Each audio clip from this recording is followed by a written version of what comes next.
which I guess it's time to start stream. So let's switch over to that.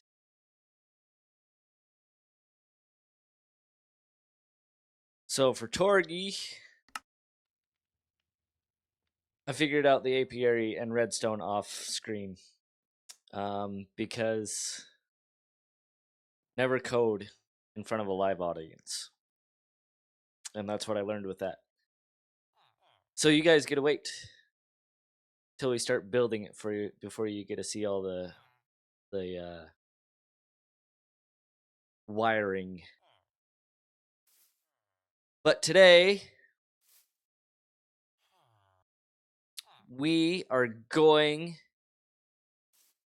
to do some layouts because we have 2 buildings that we want to add to our town.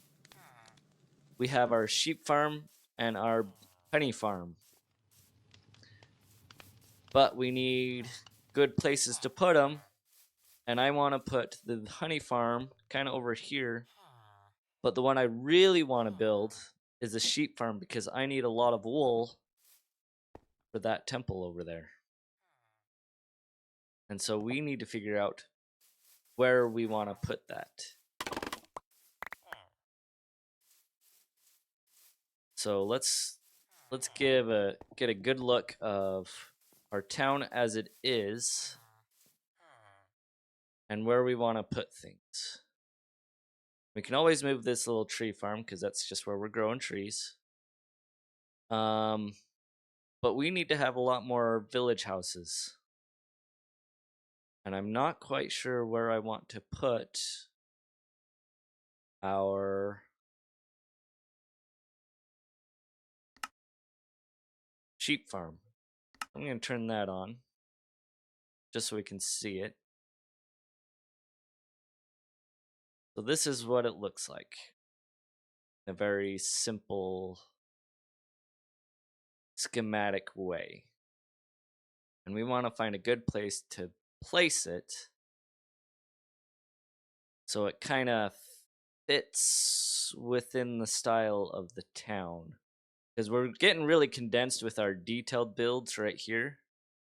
We also have the hospital right here, so it's kind of need to space out these big builds among our village builds to kind of balance out our village.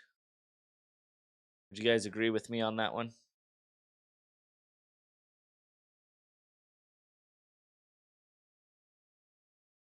And so the idea is we want to start putting down at least some foundations.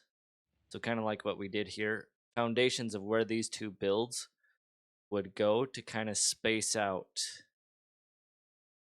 all our buildings. So we could possibly put our sheep farm on this side and our honey farm on that side. And then put some villager buildings in this area. I think that's kind of what I'm thinking. And we'll have to move our cows and our sheep. Well, on the right side, yeah, there's again, we'll branch out this way, but I kind of want to fill out these areas a little bit before we start heading out into this area, because once we get over here, right, we have a river, so we'll want to think about like maybe making some docks and all that fun stuff. So I think let's start on this side with our planning. Bee farm.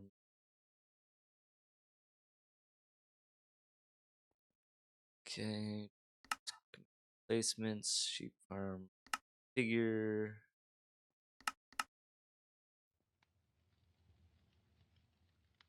On.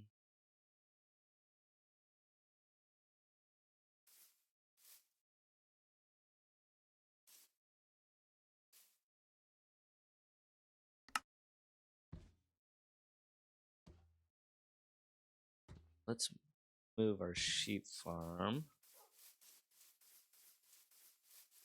So, Torgi, since you're here, and as far as I know, our other players aren't here. Oh, she's here. Never mind. I can't open behind the screen.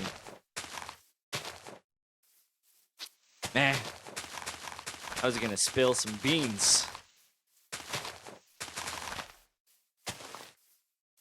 No, you're good. You're fine. I would rather have you here.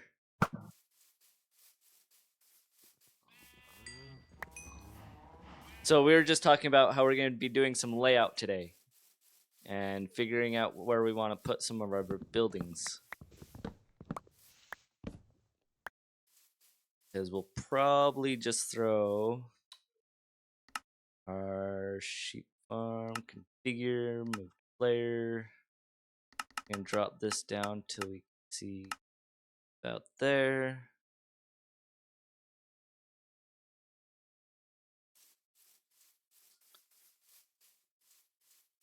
Um,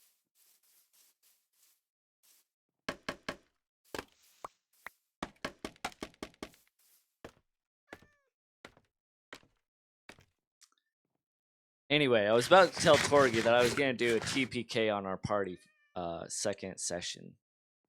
I mean, you didn't hear that.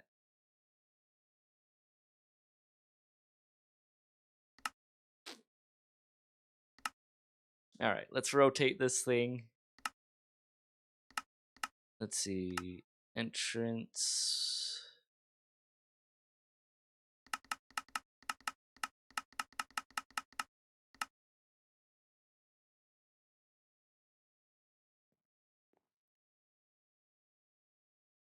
One.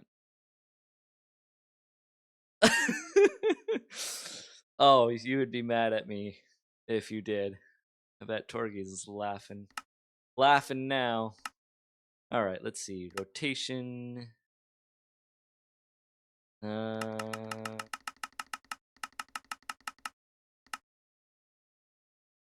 That's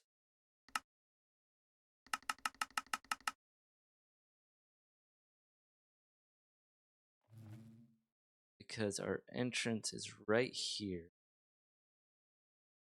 Need the back. Okay, so we're tight right there. That's about as close as we can go here. We'll need to get that covered up. But that's putting us a little too tight right there on that wall. So we think we're going to have to move it over and back just a little bit.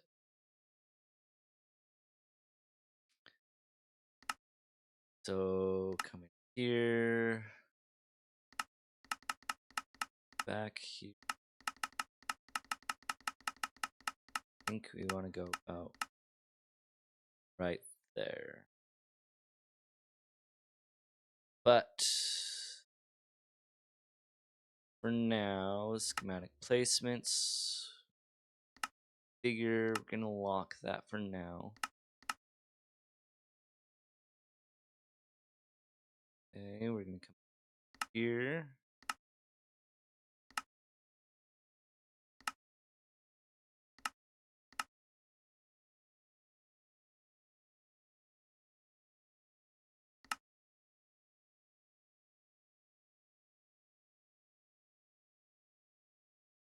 Oh, trying to remember.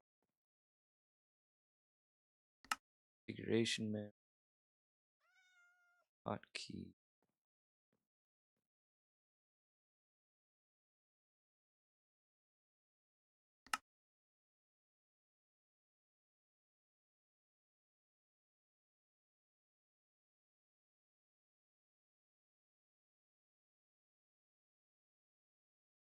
I'm trying to get this.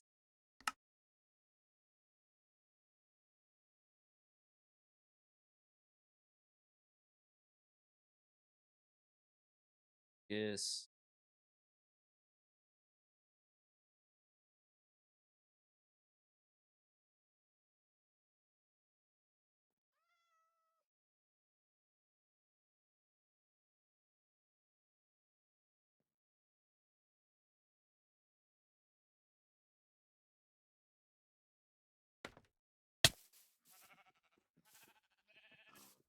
Oh, I can select my schematic so I can. Oh, yeah. All right. So let's grab village houses.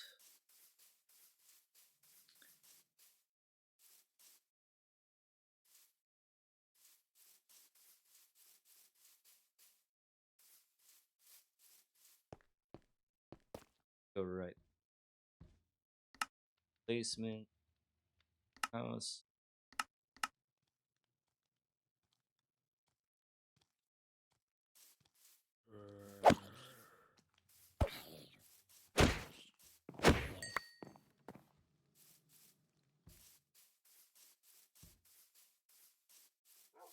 Let's see. There-ish. That gives us two single house right next to each other. Want to do a double and then a single?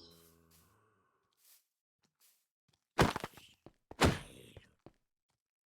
know, I wouldn't have this problem if I did this during the day. But if we do that,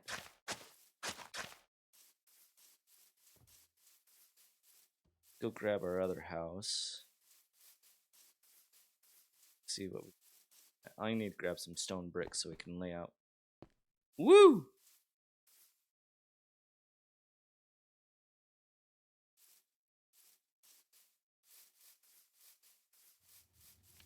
That was quite the warning screen. Oh, I think I know what happened. Thought I was trying to put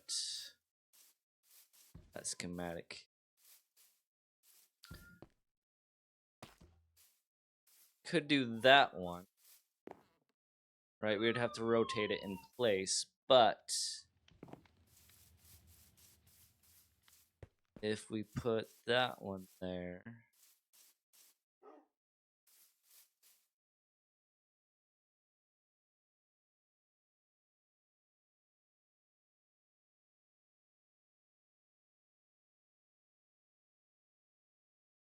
think that. What do you think? One story or two story? I think I kind of like the one story because then you can kind of see my house behind it. Move this one over here.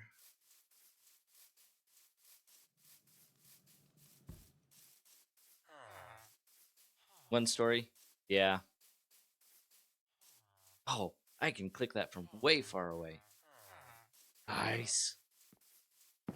All right, so we went out right here.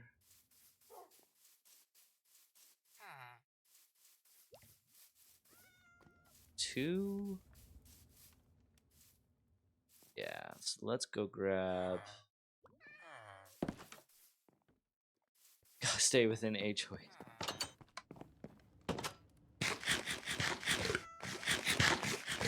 You know, normally that would infuriate me, but I'm the HOA in this instance, so I get to make the rules.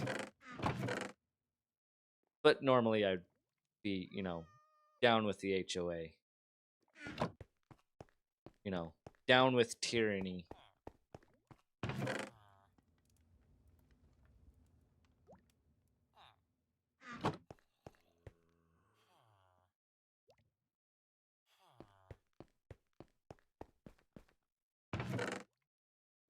Keep those for.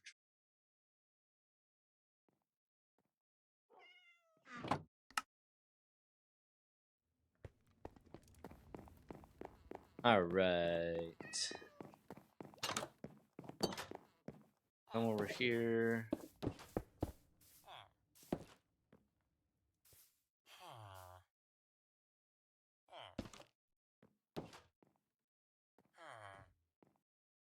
Oh, easy place mode. So I need configuration.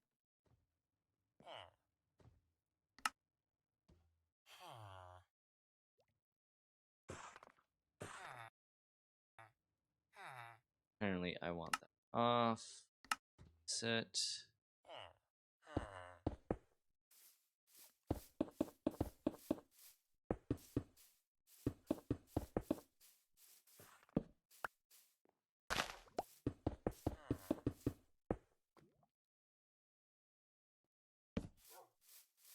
Okay.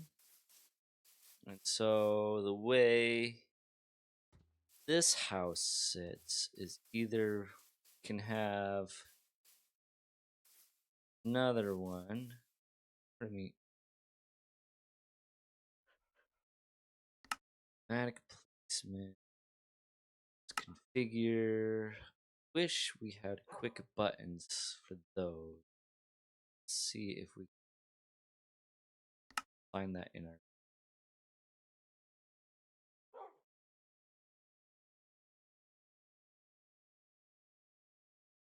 during S select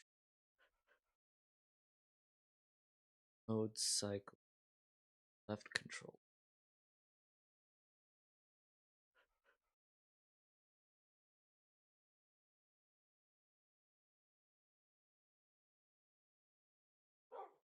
Rotation. With that one. That one. Oh. Okay. We have a bunch of tools. We are going to shift you over minus. Okay. Nice. There we go. So if we place that one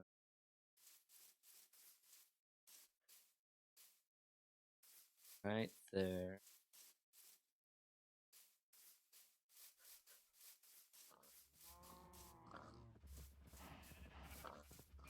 Might have to do a funky little jog here.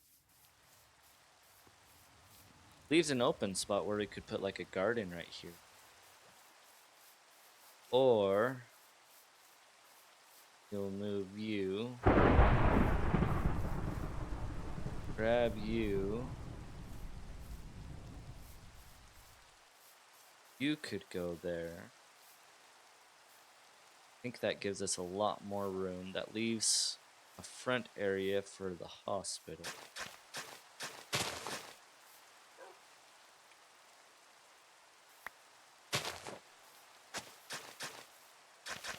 It's that dirt there.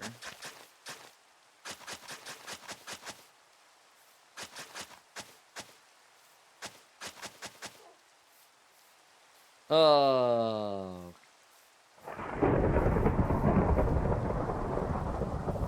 Okay, that thunder for me is super loud. How is that for you guys?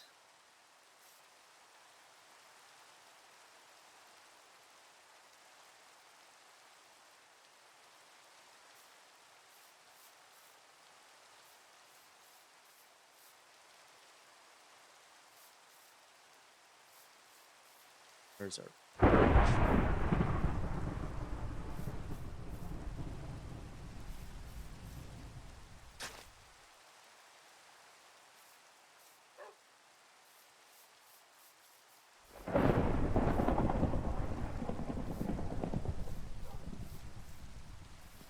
Yeah, but it's like when you're listening, is it too loud on your ears is what I'm asking.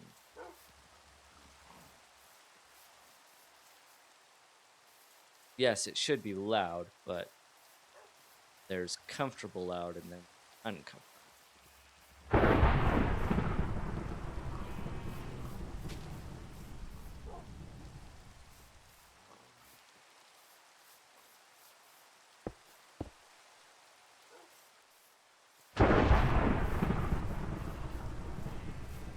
That probably wants to go up. One more.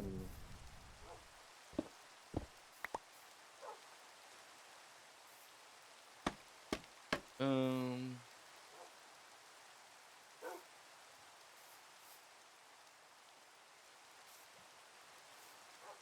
Oh, it doesn't.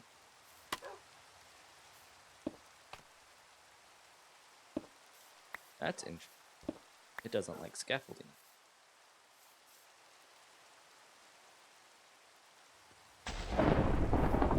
Okay.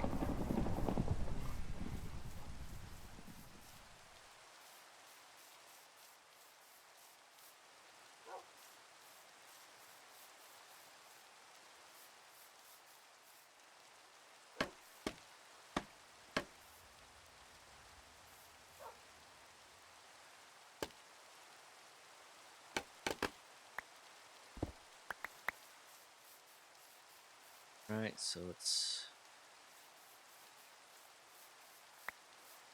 There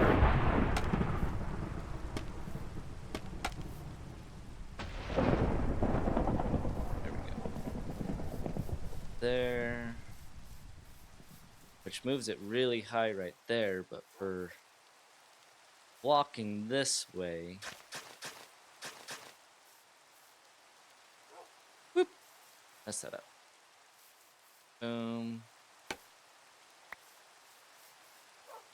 Gotta remember not to have a stick in my...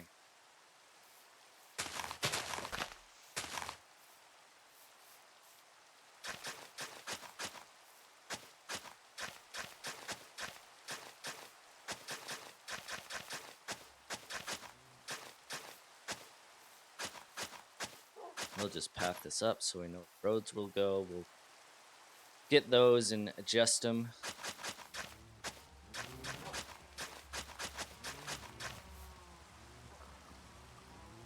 Grab that one.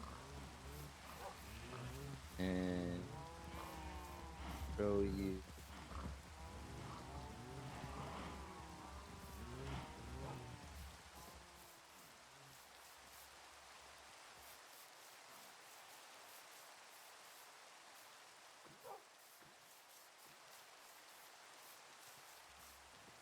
Thing is we could move it back to about right there. That little garden space there. That'll leave a nice alleyway there. That up.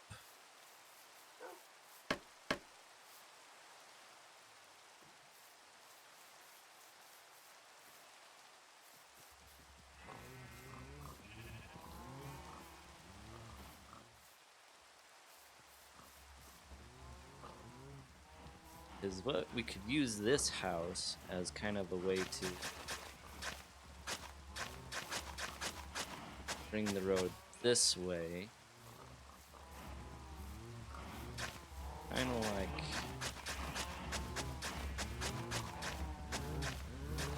maybe this side path here.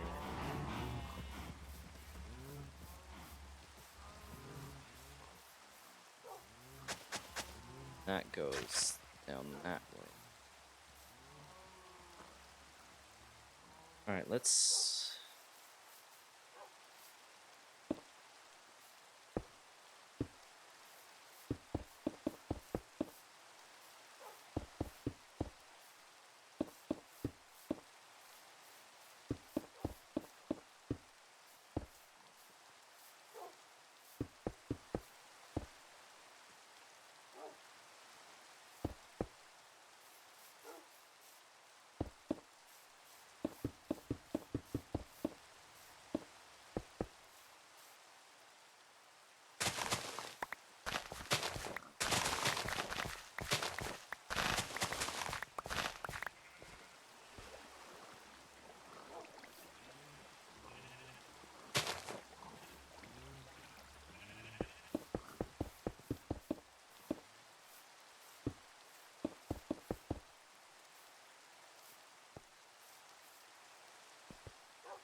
Gonna need a ton of stone.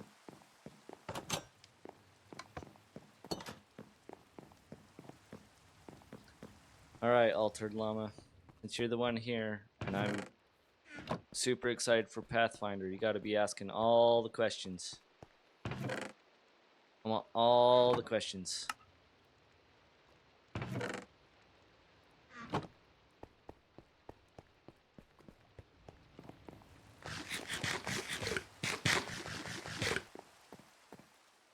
Because the other thing is, while I'm here, this might be a time for me to come up with some ideas. Yeah, I'm not going to give you spoilers, but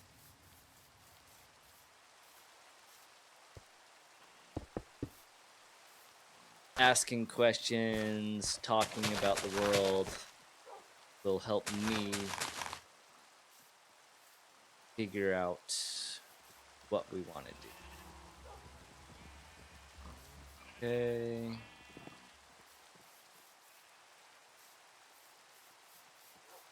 That we could actually shift this over to here.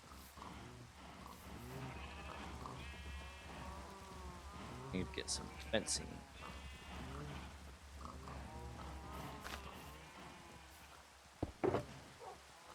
This is...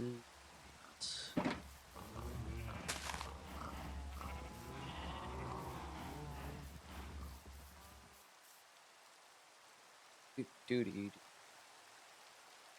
Doody doody doody doody doo. Doody doo.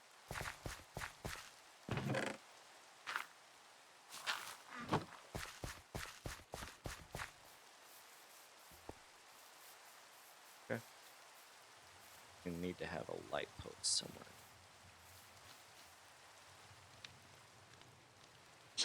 somewhere. How's the economy going? Depends on where you're at, because where I plan on having you guys start, the economy's self-sufficient. Occasionally, there will probably be a traveling merchant in his wagon, but for the most part, the village, yet we have yet to decide about where it's going to be, is self-sufficient. Right? Everyone's got their livestock, their own farms, or they trade within the farms, so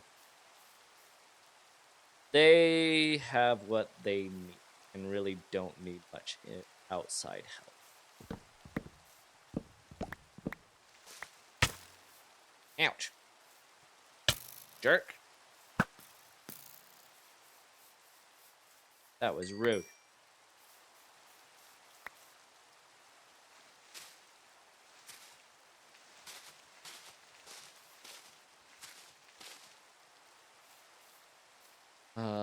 Let's see.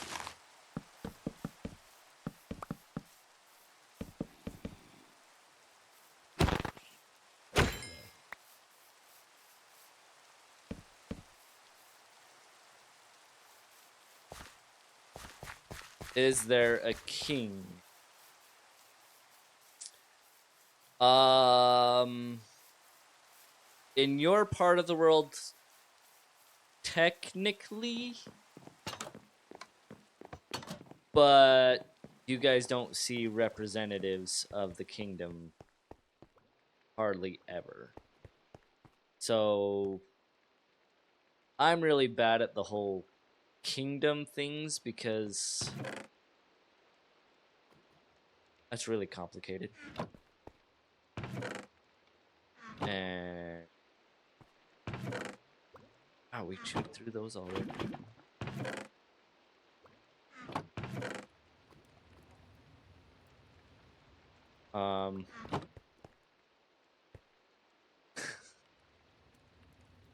Well, that's too bad.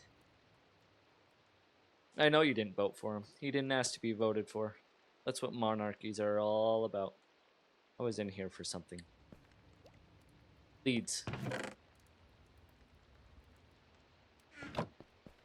We only need 2 leads right now because we're only going to keep 2 pigs.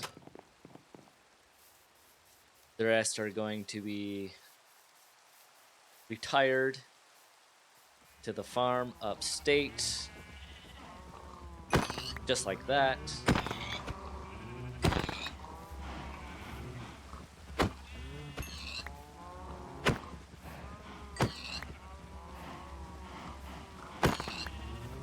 Oh, there's no democracy in your part of the world.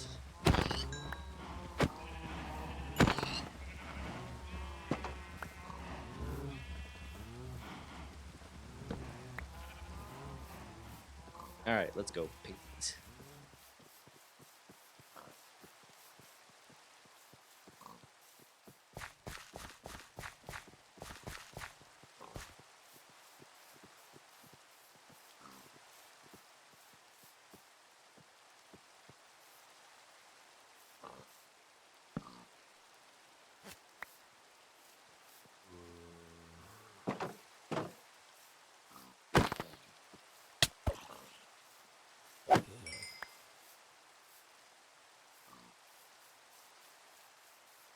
They had feelings.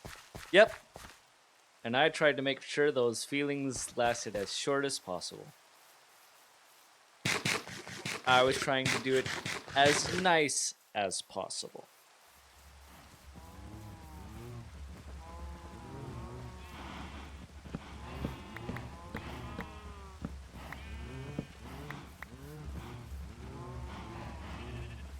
They earned their early retirement from life.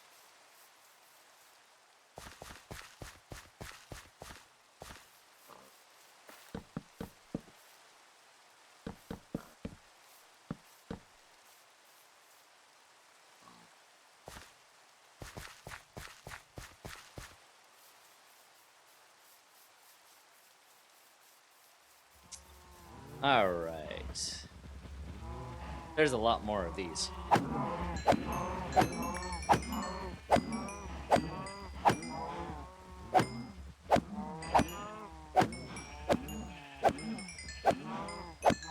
I could probably actually cook up some beef now. All right, we're getting down to our low numbers. Perfect. We have a gate on this one. I don't think we have a gate on this one. Take this.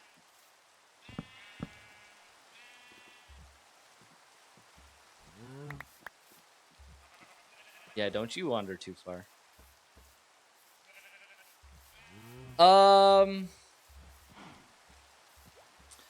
More of a plains area with scattered groves of trees.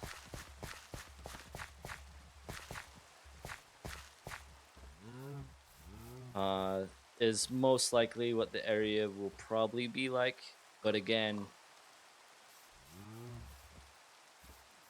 need to talk to the players and kind of what race you guys want to start out as. I almost kind of want to strongly force and encourage human.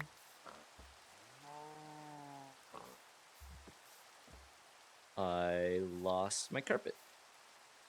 There it is.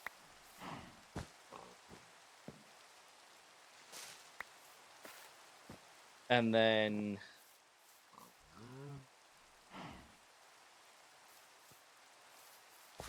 right, just kind of push that common familiarity on the players a bit. Just kind of like help push and encourage that non-magical feeling about the game. Because I think with starting with some exotic races, that would still have a lot of fantasy, which we still want, but in that might in the player's mind just push a little bit of heroics, which might get them killed before they're cook some. So the area I'm thinking of, I haven't personally played in, but the map is made.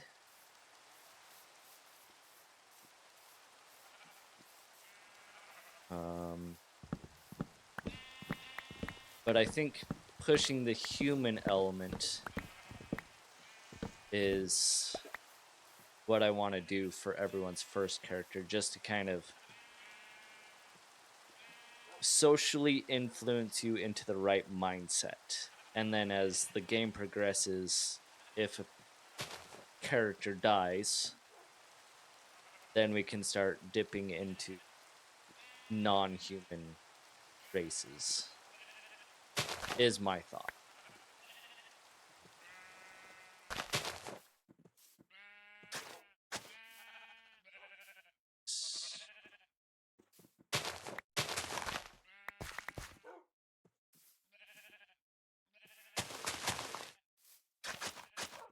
Apparently, I just need to put a fence post somewhere.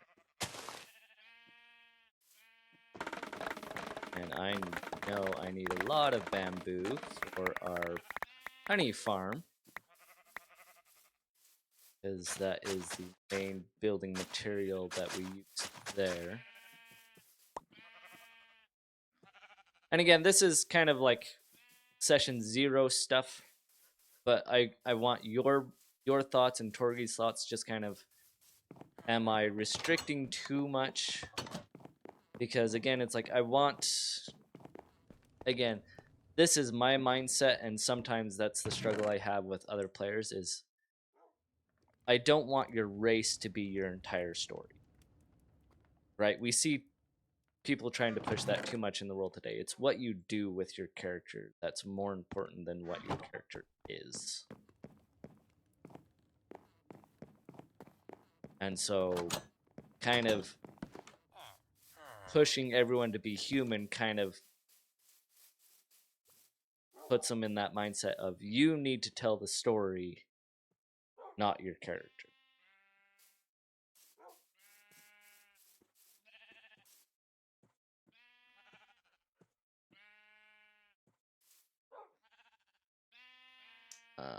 Locked that one. Placements. She figured. Oh yeah. Yep, vanilla humans. Because I think that will also encourage you as players to think a little bit more about, okay, what are your motivations? What is going to encourage you to go out and be adventurers? What are your motivations? Because if you can't figure out what your motivations are, then you're gonna struggle playing, because you won't be able to figure out, okay, why did I do that, and why am I putting myself in danger in this crazy world that's trying to kill me?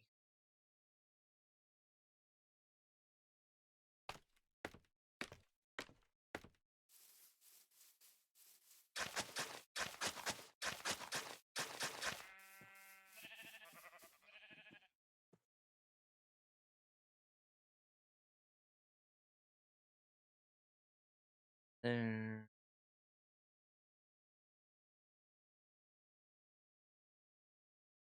is that too to the hospital.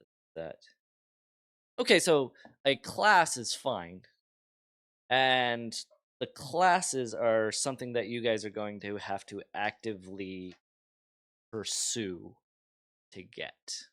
Yeah, I remember Terlin saying that she wanted to play as a druid, and again, it's like, I'm not opposed to that, but right now, you guys are commoners. You can build your character so you're prepared to take on that class if you guys choose to restore magic to the world, which I'm guessing you guys are gonna do. And that's what we'll have to talk to about, is how do we prepare your character so when classes are and heroes are reintroduced into the world, how do you set up your character to take on those classes? Let's see.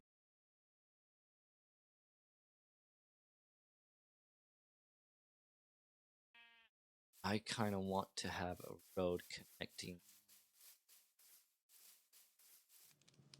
here. I need to add some bushes and stuff on this side. I kind of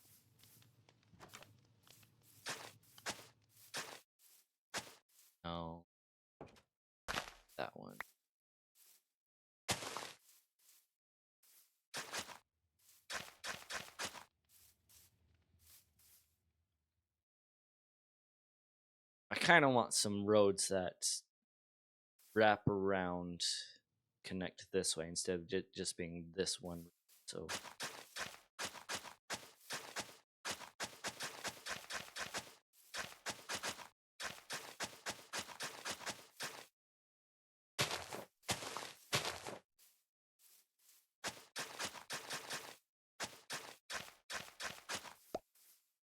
and we kind of talked about last night is part of my also my thoughts is I think um uh this is something that was kind of taught in my game development class is I know some players don't really like some of my restrictiveness, but I also think restrictions help with innovation, right?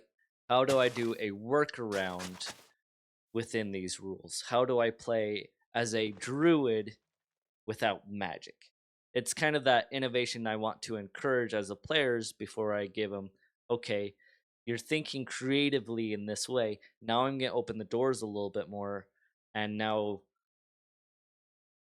you're more open to more creative ideas because you were bound in these restrictions. And now that you have more opening, hopefully that creative process and trying to push those boundaries within the game rules pushes your capabilities a lot farther than you would have thought otherwise. So that's kind of my hope and thought of restricting you guys first for a little bit is to how do I play my class without having the class? Right? How do I play a druid without magically being a druid? Right? Is what I'm trying to encourage and like so we have a gap here. So do we bring the road over here?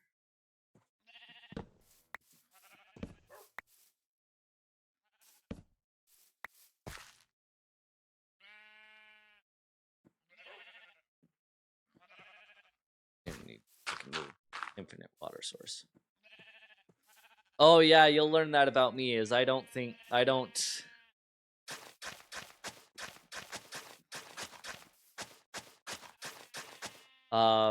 so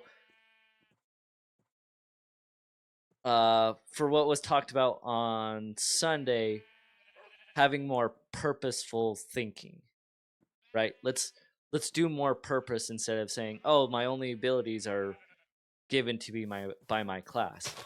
I don't want that, right? Cuz think about it. I'm a commoner. Master Bowtie is just a commoner. So, how can I push myself to make myself unique as a person? Right? It's not your class that makes you.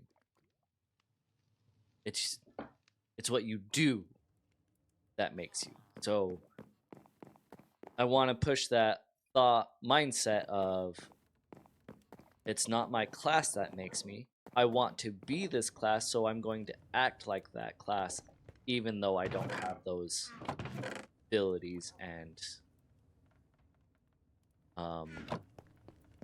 capabilities. Another thought, and this I just thought of this today. Do you think the hunts would be available / interested in watching my stream? Because again, we're going to be talking Pathfinder a lot, and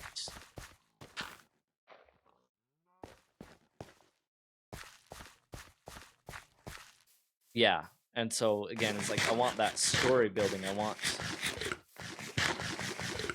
that's why I push a low fantasy game because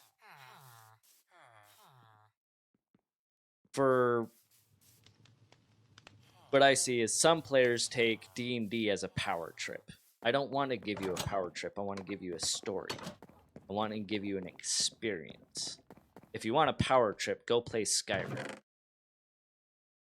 Right? I'm not Skyrim. I don't want to be Skyrim.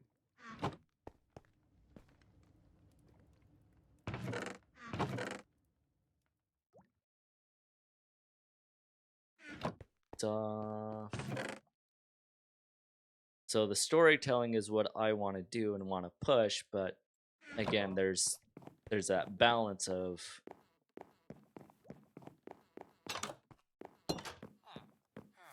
reaching a middle ground of where it's not too hard, but it's fun. You like a challenge. This is also your first experience, so maybe having you on this challenge will, I think, I try to push it harder on the storytelling for newer players. So that's what they go into playing for instead of some others players of going in for the power trip. Oh, I can do this because I'm a hero and no one can stop me. No, I don't like that.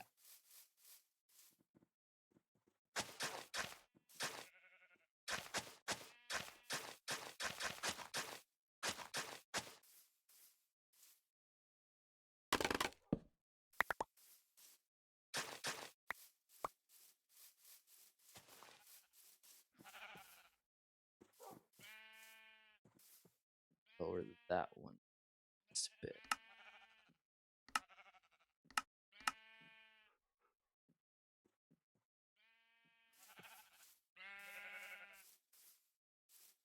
Door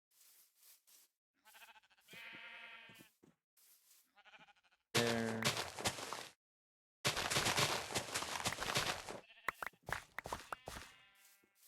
Or do we raise this up more? I would rather.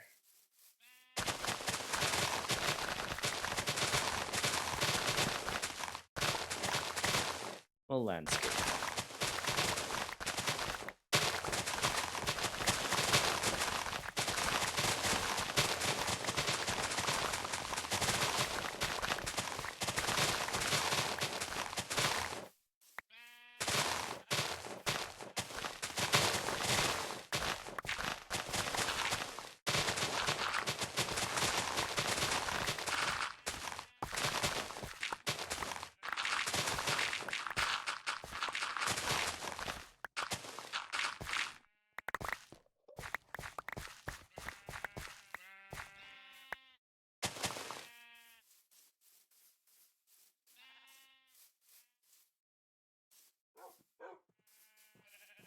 It's about as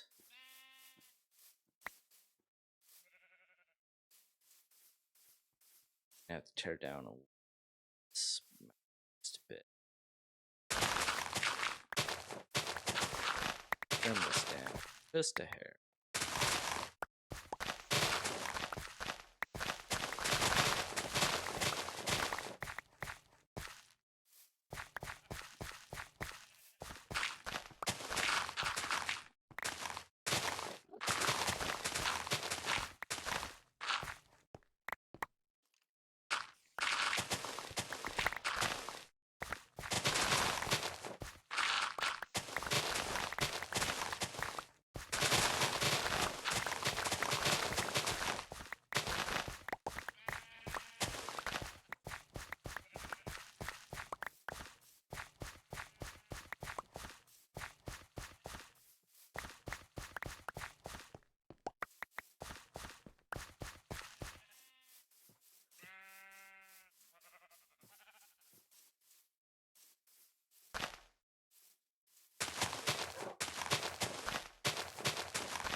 Yeah. That is something that I'm glad you're excited for that because again, I've had some players they just get mad over, oh, the dice are against me and Like, well, it's supposed to be fun. You have that, let it be fun. Let those be funny moments. And so that's one of the reasons why I know Blonde Moments likes to roll for stats instead of building the stats, because then those opportunities for mishaps are more likely.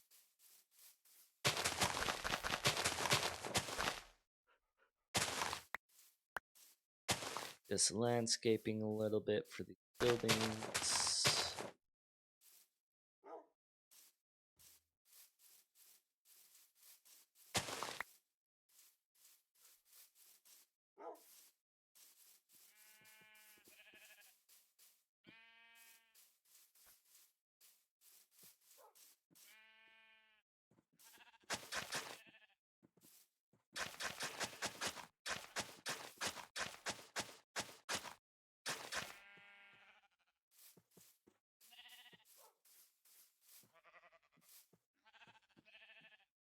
I'm trying to make this almost, it's kind of a, want to,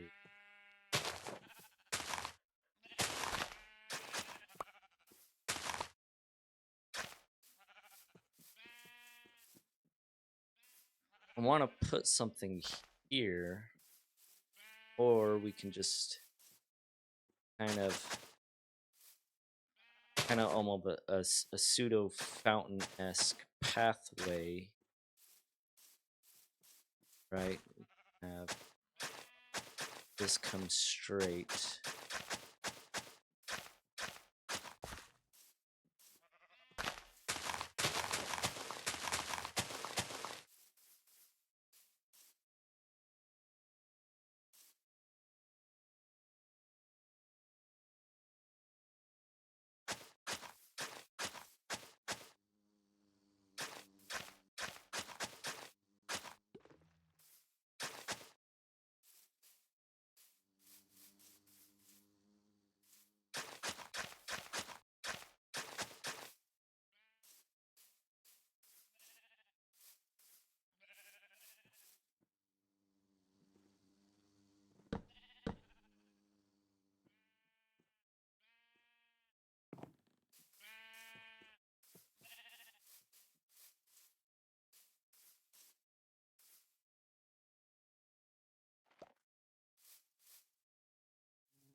Dynamic build.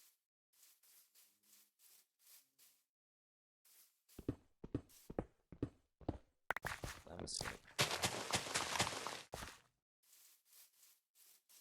Okay.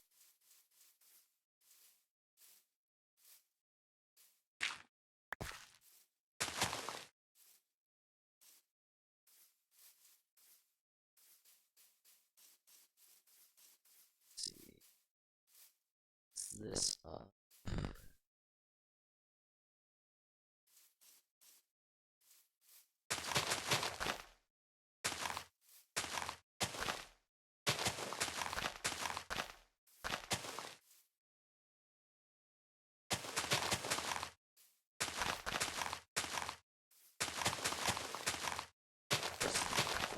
This whole.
It's looking pretty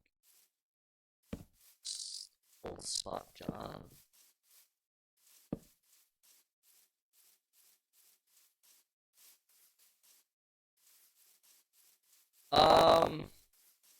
So instead of tracking XP, which you guys are going to be mostly familiar with, but another method is that isn't as common, but it is used is milestones. So a milestone level up. So think of it, if you guys return magic to the world, your first level up would be, magic being restored to you and you guys becoming heroes. So that would be a milestone. You guys didn't earn XP to do that, and that's why I'm not worried about doing, because XP kind of gets sometimes a little. My voice is going full robot. That's not good.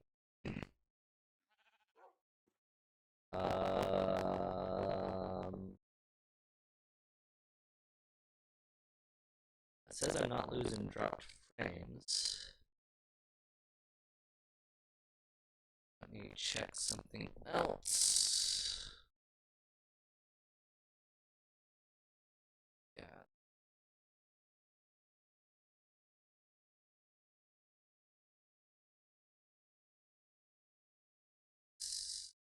I don't know.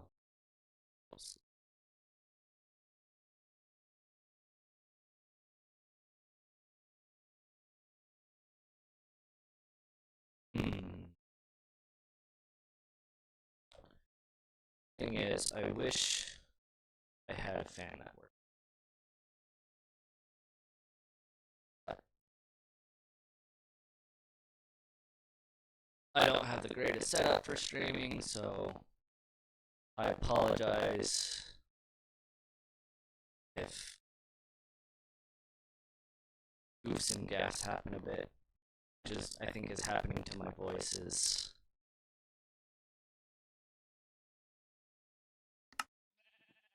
there's a lot going on.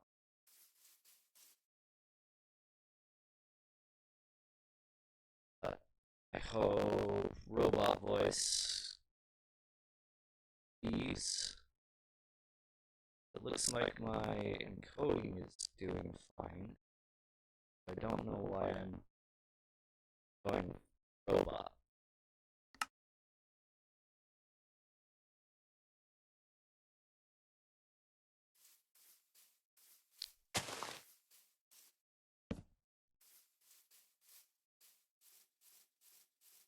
Maybe sometime go home and light up some of our routes.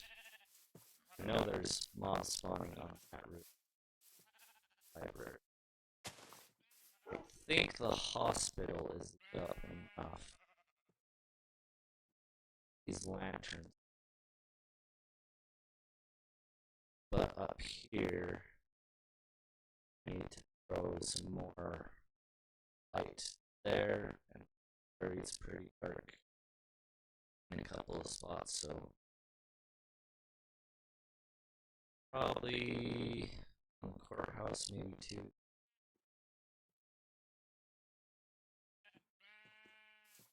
But for sheep, put them in a spot. That's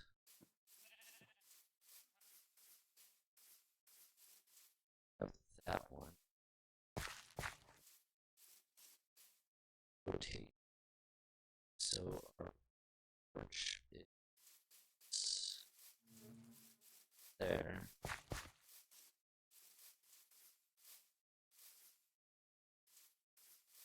This forward E.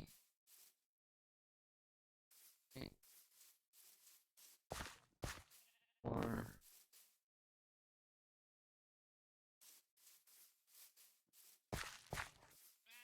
There.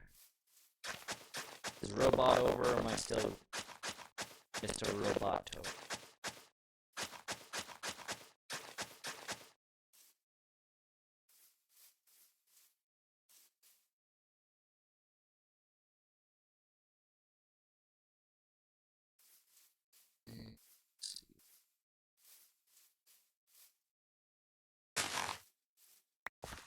Still robot. Ah.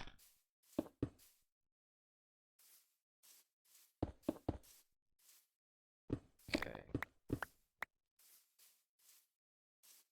Yeah, so that's not on your end, that's on my end. There's something going on my end that's turning my voice into a robot. And I don't know how or why it's doing it.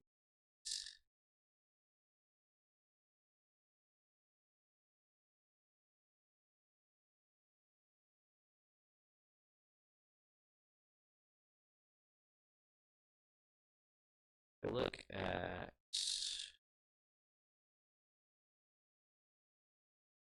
oh my.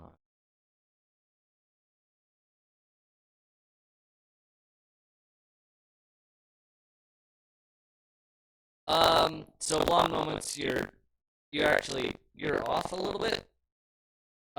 It's milestone, so we're not gonna be doing experience points.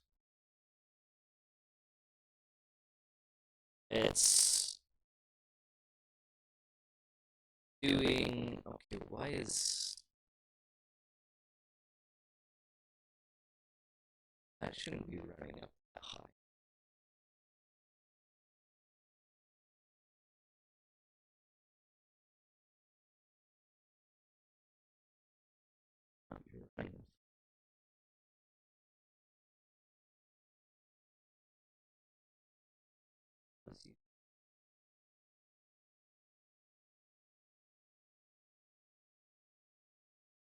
Yeah, the last time you played it was experience point.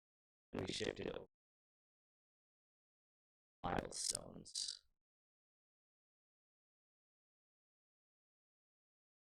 because it's made more sense with how I do my storytelling that we hit milestones and then you level up based on those miles. That way, I'm able to build a story based on your level. If experience points, you guys might level up before I'm ready, and so you would come across an encounter that would be easy. It was built for a level lower. So that's why the milestones would be better.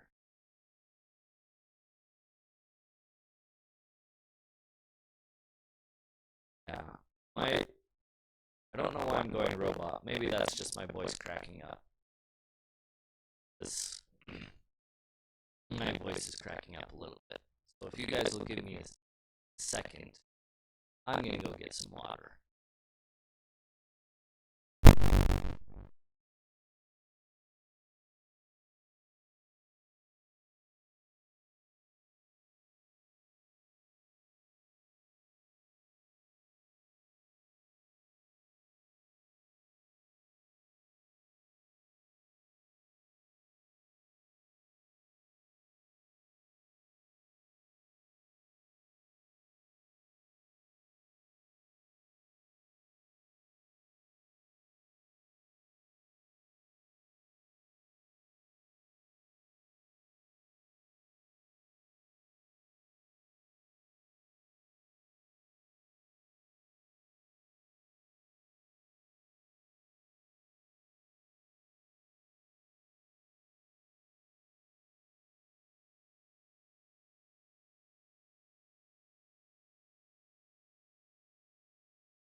Back. On moments. I'm fuzzy, but I'm using the correct microphone, so I don't know if it's being like that. I think it's my headphones. it shouldn't be my headphones. Again, I'm using a really nice set, so if my mic isn't working, then that's a real bum out because this is a nice headset.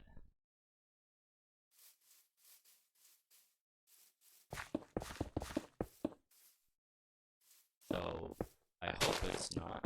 I mean, I do use this headset a lot, so I hope it's not wearing. That would be big.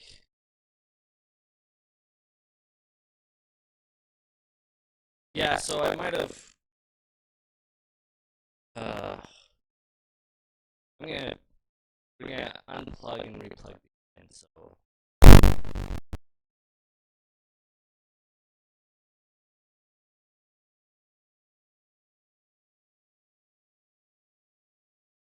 okay, come back to the mic. Make sure properties. Mic. Okay. Yep. Game audio is fine, so it's not the internet, so it's my microphone. It fixed. There we go. My audio is up a little bit, so I'm going to turn that mic down. Because looking at my levels, I was hitting some red, so yeah, so maybe I just need to do an unplug and replug. Okay, that's good. We're back on track. All right. Now we need to check in on everyone of what you guys heard and what we didn't heard. So I want you guys in the chat to tell me what you got out of leveling up, because as far as I know, that's what we were talking about.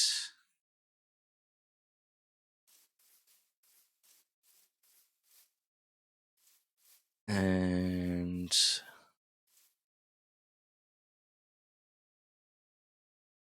there was a very unhappy sound when you unplugged it. Yeah, I bet there was.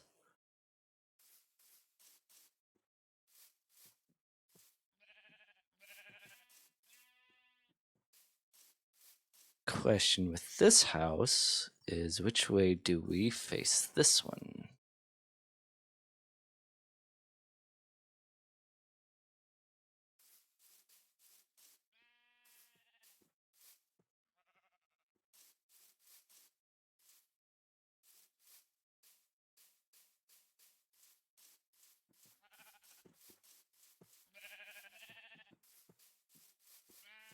I kind of like the idea of that one sitting right there.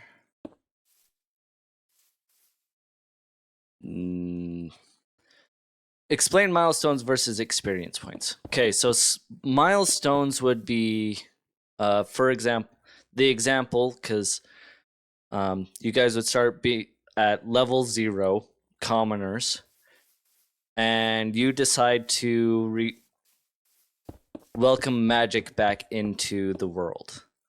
The milestone is magic's reintroduced into the world, and then we level you up. That would be a milestone. You have hit a point in the story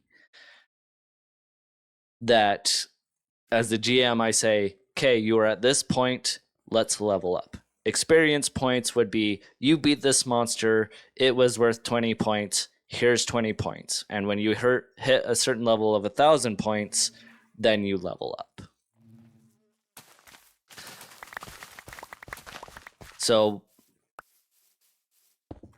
encounters is not correct. It's, have you hit the right point in the story that, as a GM, I'm ready to say, okay, let's level up.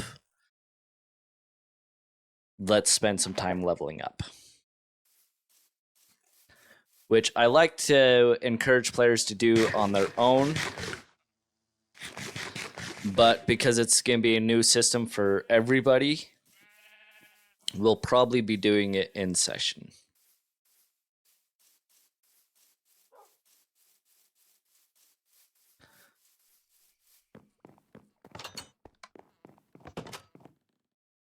And sometimes milestone is, it's been a while, we're going to level up. So milestone is pretty much solely by the GM's discretion of when he feels like either a point in the story or personally I feel as you as a players are ready for a level up idea. I think for layout,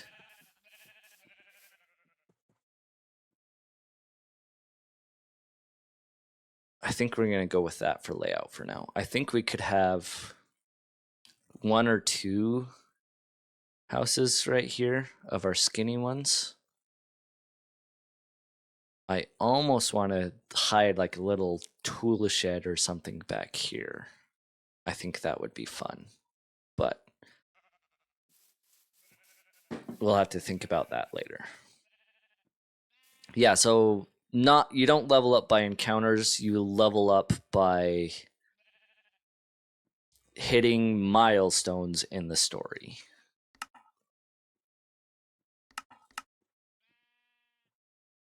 And I will say sometimes as players, if you need to say, hey, it's been a second, can we level up soon?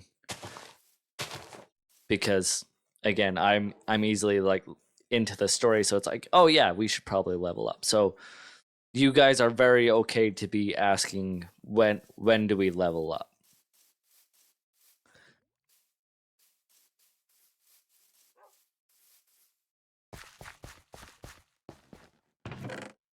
Throw our plants in there.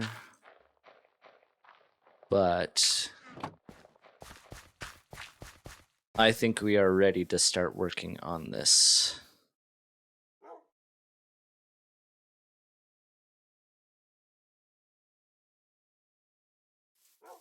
So we need to grab our leads and start digging into the ground.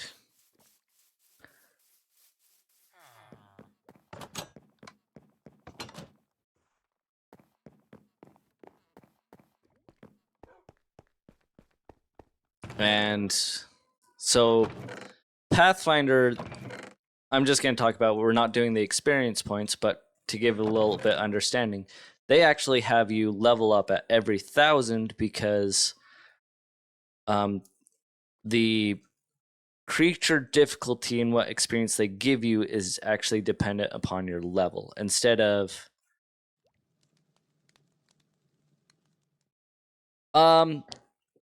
I'm more of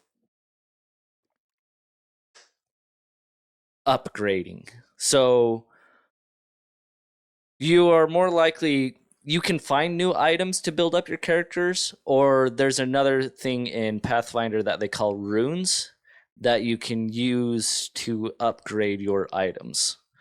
So if you guys find treasure, they'll probably be like other swords and armors, but doesn't necessarily mean they're going to be useful to you guys. So you would take them back to town and sell them to buy runes to upgrade your armor and weaponry. That way, because I think for me, you think of a lot of stories, everyone has their sword or their shield, or there's this ownership of your weapon and gear, and I want to encourage that ownership. And so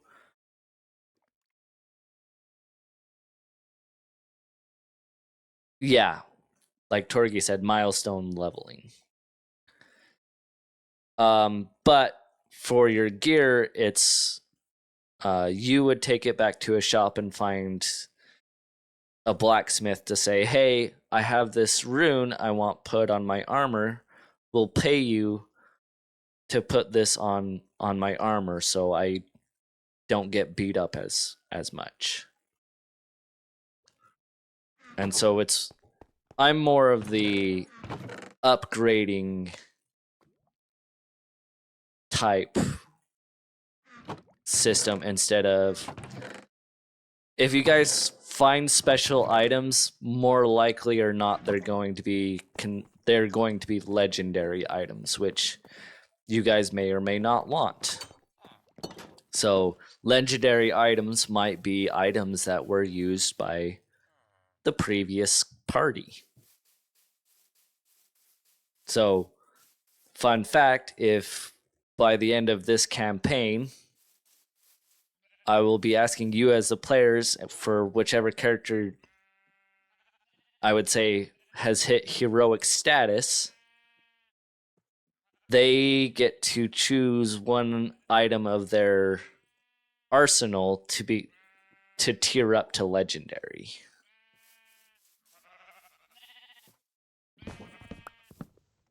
Just gonna let these guys go because I've got a ton of sheep everywhere that I need to corral and.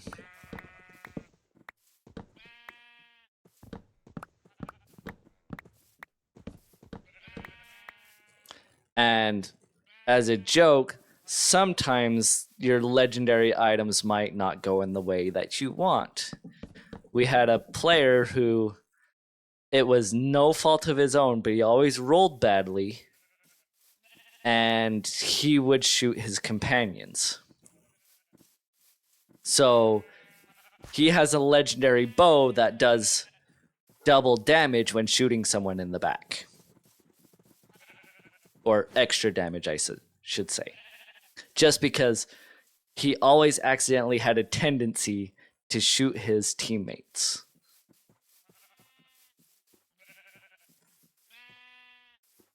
One of our other players, he was a dock worker, and his weapon of choice was a crowbar. So now there's the rose crowbar that is out there, and it has a bonus to tripping. So there's a lot of fun things that can happen. And so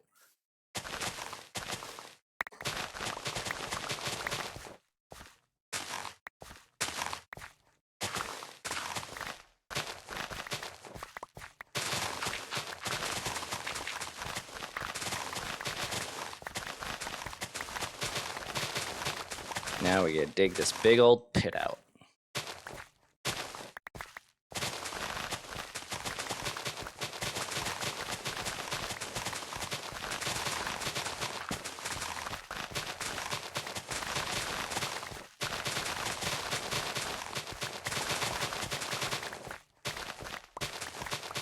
Yeah, so and the thing is I always am up for ideas of legendary items. I want the ideas.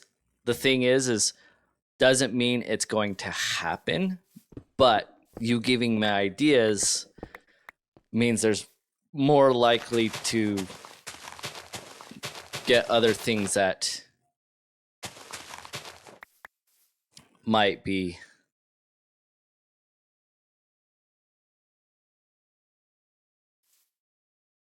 nope, it does not whoosh.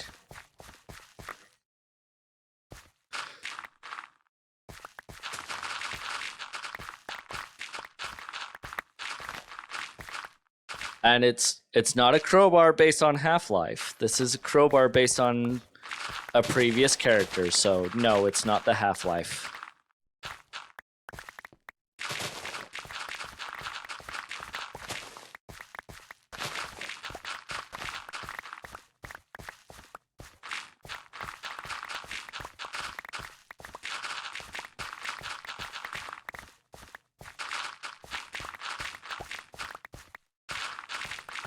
Gonna have a lot of dirt.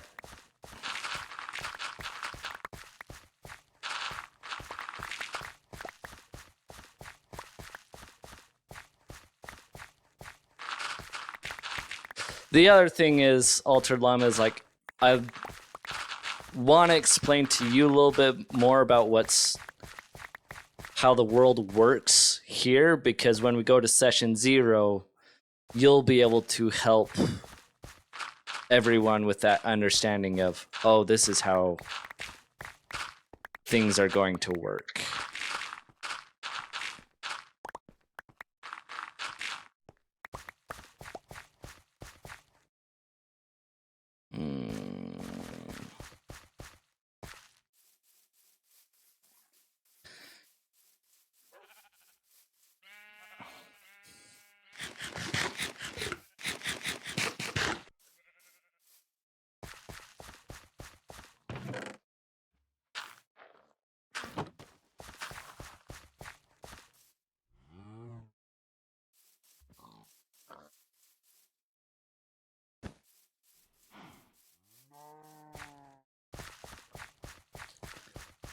go drop off all my dirt and grass.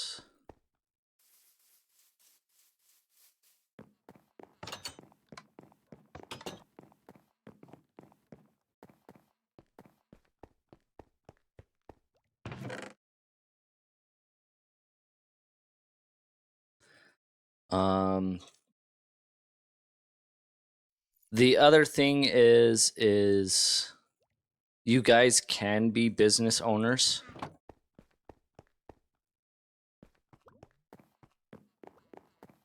No, he didn't. You have a lot of references that I don't. I know the Half-Life references, I just haven't played Half-Life in a while. But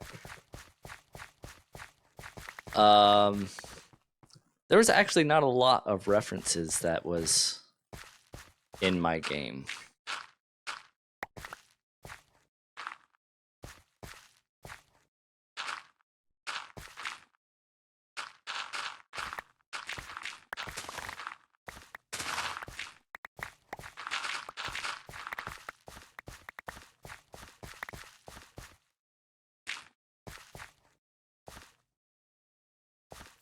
And there's our sheep.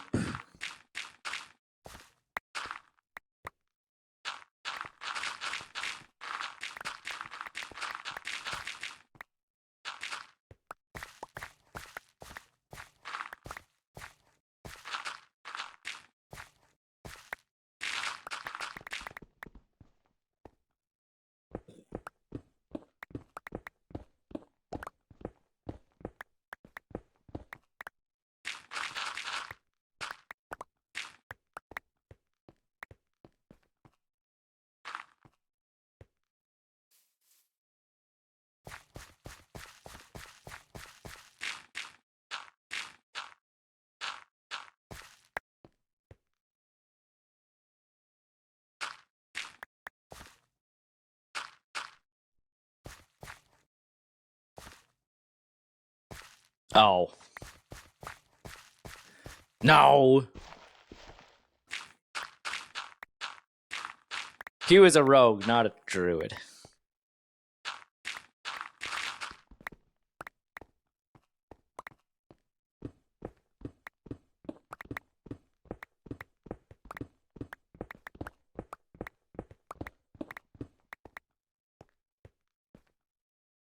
Okay.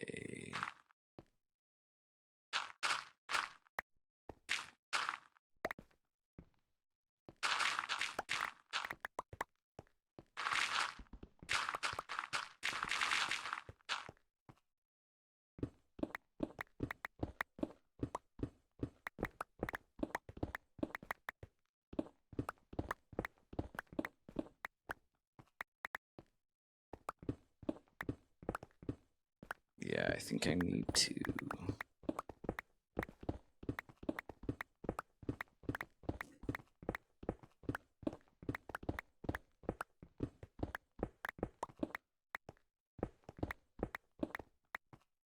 Not a bar for crows. Nope, not a bar for crows. But again, it's like if you guys can be business owners, the last party owned a ship that would sail. They would use as transportation, but also they would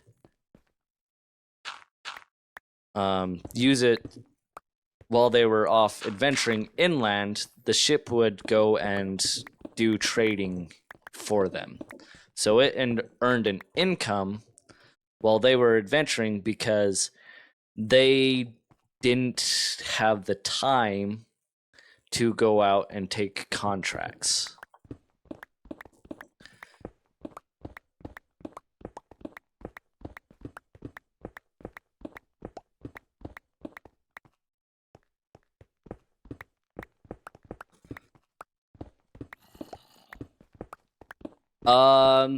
Newbie like you should know about gameplay.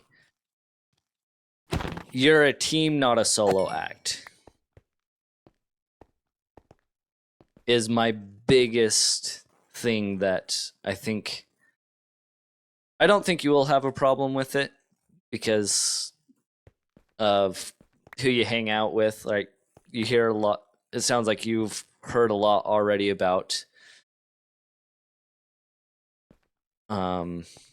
D&D and such, so you don't have that bias.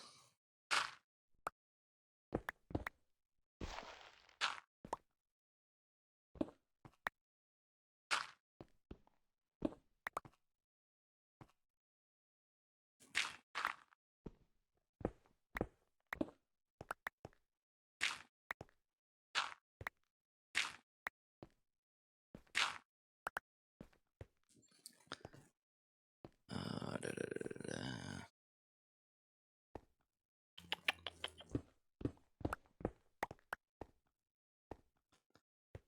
There.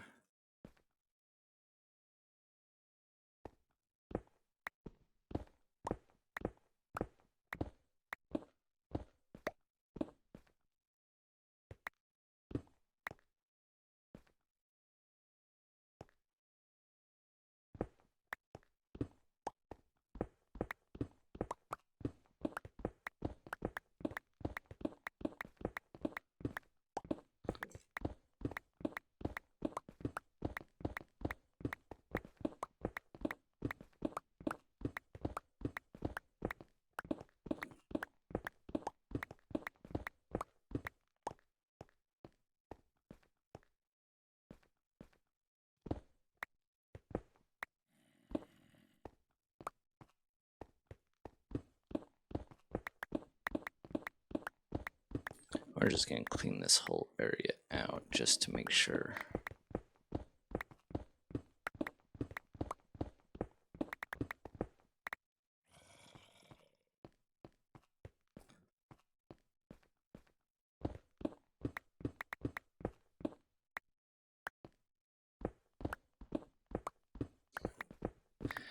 Yeah, and so my big thing is, again,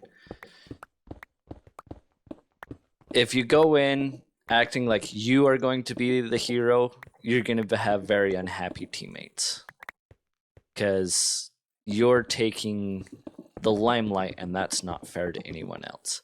Now there might be times where maybe an episode or two will focus on your character for a little bit, so everyone kind of has their own personal stories.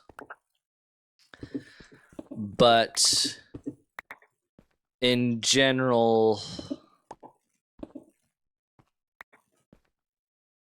you need to be going in. We're here as a team. We need to figure this out as a team.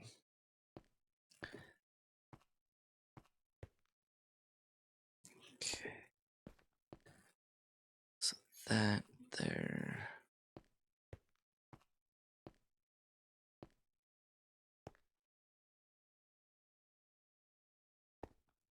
Okay, and then that powers that. Okay. Let's start laying down some stonework.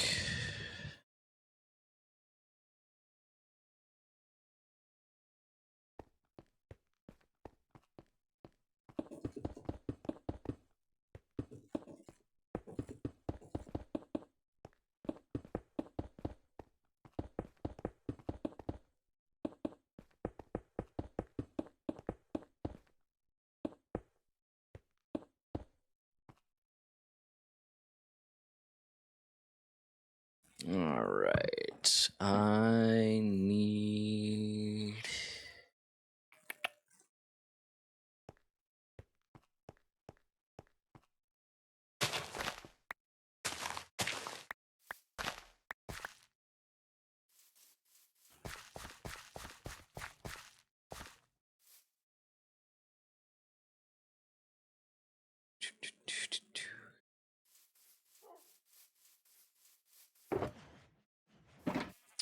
Let's see if I got my redstone box.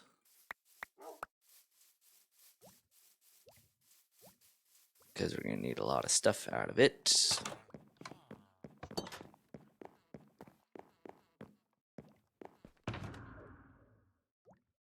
Redstone.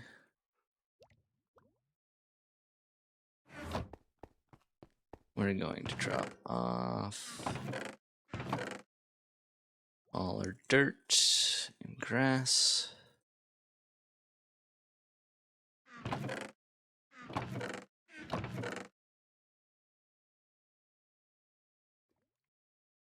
We'll bring those down. Keep those just in case. We're gonna want to buy some. So, gameplay. The other thing is probably, I don't know, maybe at the first because you guys are so low level, is when we get into a fighting encounter, knowing what you do on your turn, but also being able to fight and tactically work with your party in a fight. Because if you guys are all acting as individuals, fights are going to be a heck of a lot harder than they should be. If you guys work as a team, those fights might go a lot easier than you expect. And so definitely work as a team in encounters. So think about it. Who's your tank? Who's your magician? Who's your support? Who's your XYZ? And using those people in those roles in tandem with everyone else. So example, I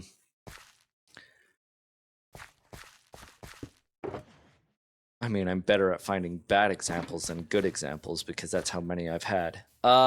So making sure a tank, so having your fighter up front with a shield, and he's getting in front of the bad guys and making them attack him because he can handle all the damage, right? Where we've had a lot of players is, oh, I'm taking damage, I don't want to do that. Well, you can take damage way better than your mage can.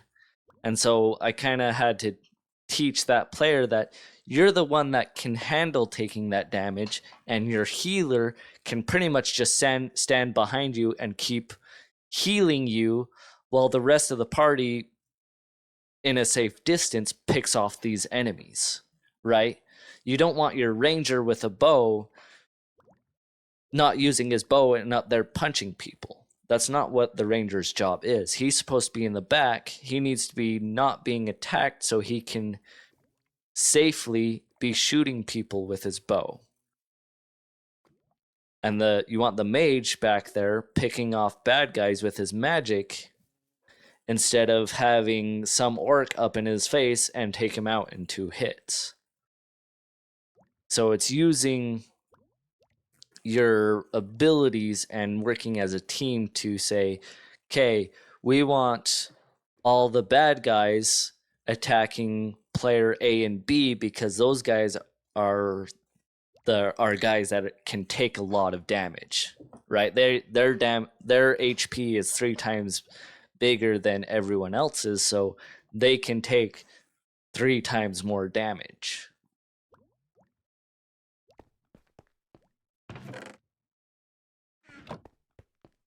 I'm gonna need a lot more cobble. So if everyone's acting as a single, then the fair is like, oh, I'm taking too much damage, I'm gonna run away, and then next thing you know, your mage is in the heat of battle and he's dead in 3 hits because the fighter wasn't there to stop the enemies. So you need to learn to work as a team instead of being individuals.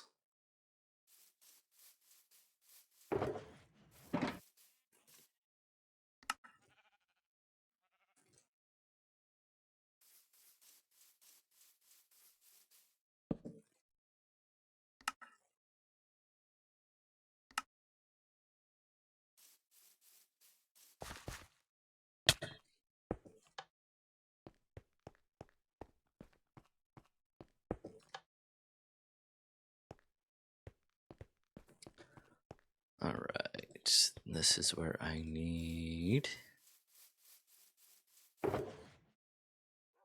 Did I put all my rails away in a different box? I probably did. I'm not even sure if I have enough powered rails.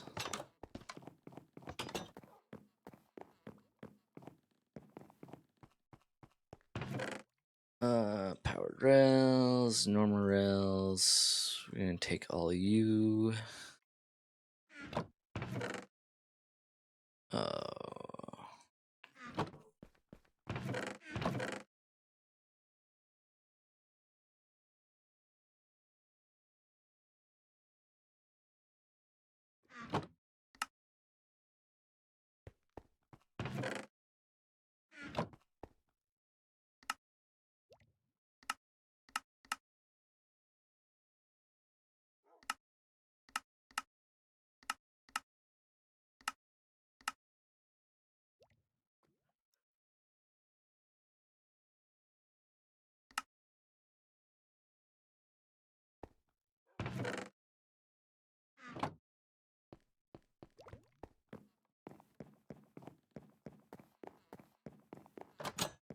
Yes, I will do that. I won't try and push you too hard because that's not fair, but right, we need to think, and that's kind of what session 0 is everyone talks about what they want to play, and then it's like, okay, we have a deficiency in our defense area, so someone needs to bite the bullet and be our defensive, right, our tank who can take all the damage, or we have a deficiency in these other areas.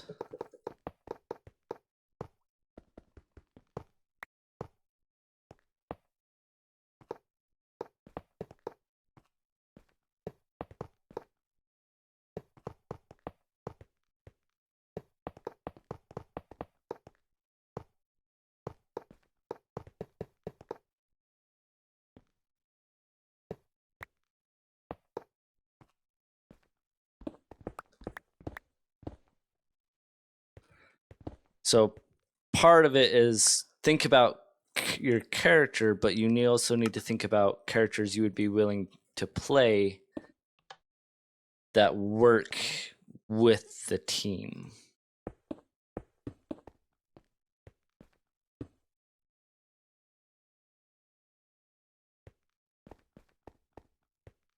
All right, I need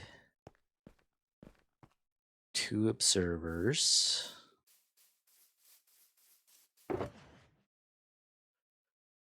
Don't have any.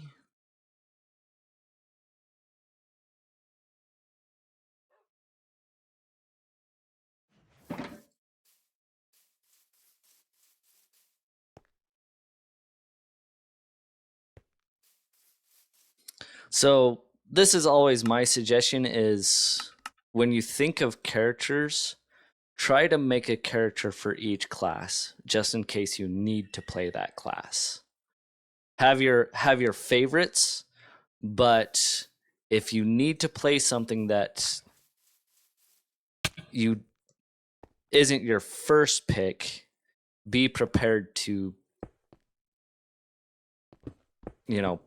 have a character ready for that, just in case there's a deficiency that you could fill.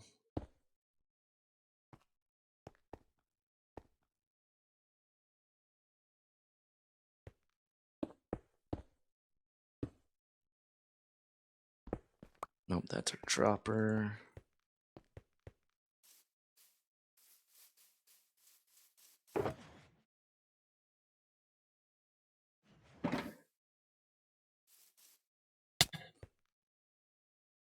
I think, yeah, that's soul sand. What is that? Oh, that's...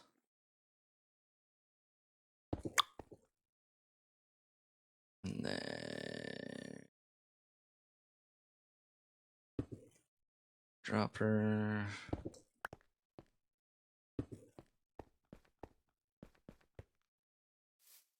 Let's go get our soul sand in.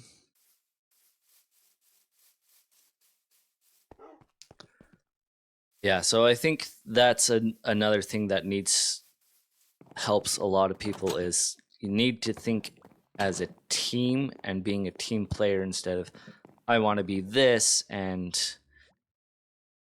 you know I want to play this. That's the end of it. Which you know I as a GM can try and make it work. Like if everyone is hardcore, we're all going to be fighters, and that's the end of it. Okay, right? That's going to make things a lot harder because in the middle of battle, when someone goes down, who's getting them up?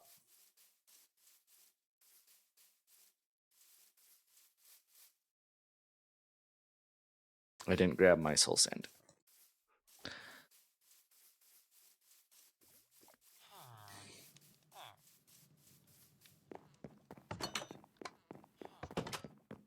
And instead of so it's go into the game with the mindset of working as a team because otherwise your team will get forced into working as a team instead of being ready to work as a team. Because if you guys don't work at a team, an encounter that would be set to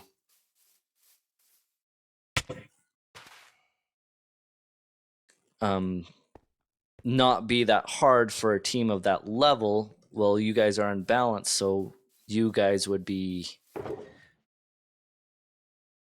getting your butt kicked because you're not balanced for the encounter that came up, even though technically the leveling is correct. So you guys need to be able to find, do you have every one of your deficiencies covered?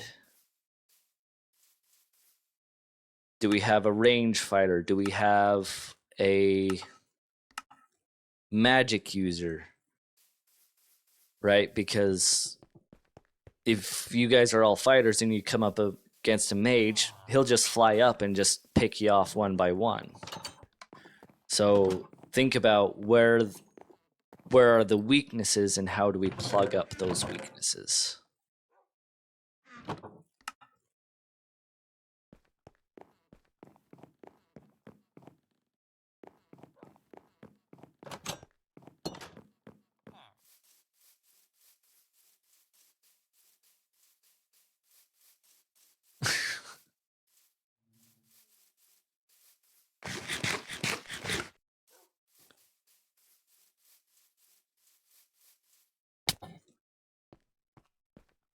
I mean, I love our little mage user in our house. His favorite spell is potato.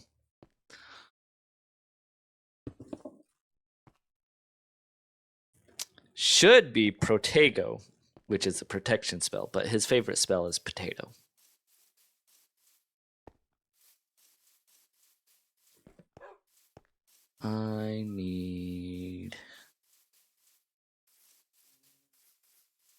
I'm gonna make you my infinite water source.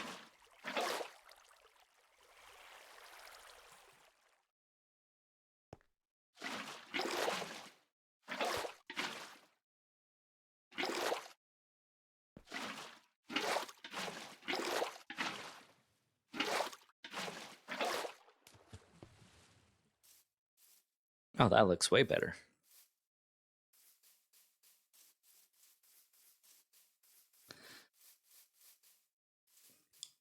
So again, that's the other part of me trying to encourage everyone to build two characters, because I don't want you building two clerics, right? That I want you to build a different character. And if characters die, that changes the dynamic a little bit, and that to me, I think would be fun because it encourages a different playstyle. When a character dies, the playstyle is going to change because a new character comes in, and I don't.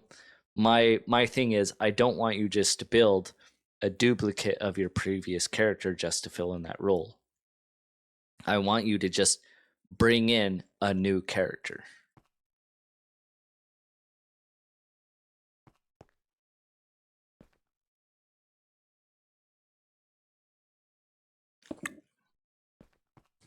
Okay, this is where we start getting into this goofiness. Yep, emotional damage.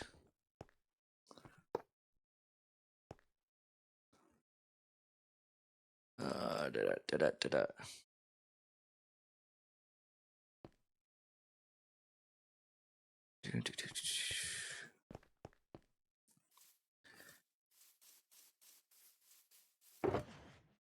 Okay, I do have some in here.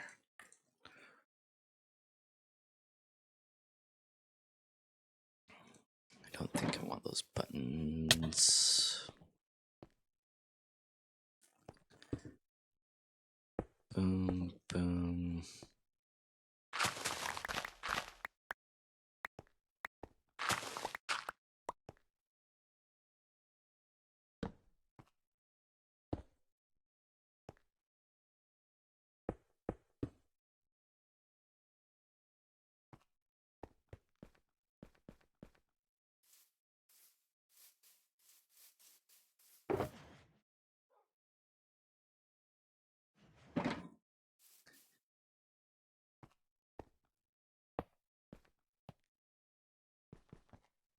Yep, wrong spot. Let's put this in the right spot. There we go.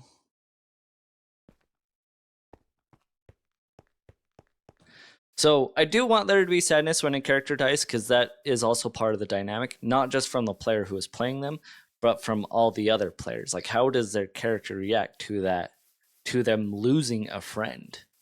Because that's how it should be when, and then you guys need help. How do you go about looking for help? We just lost someone, and now our party is missing this aspect. How do we fill that void that's now missing because our friend died? All right, let's see if this works. Sure does. Perfect.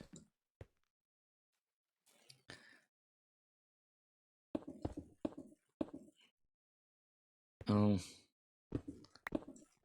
let's leave that open just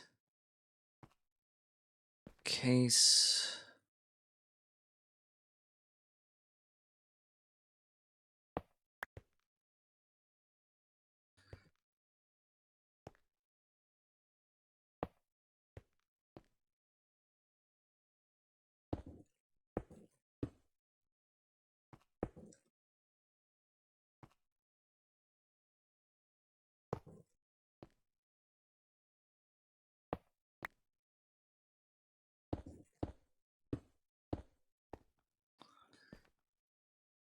Right, I need that. I need that.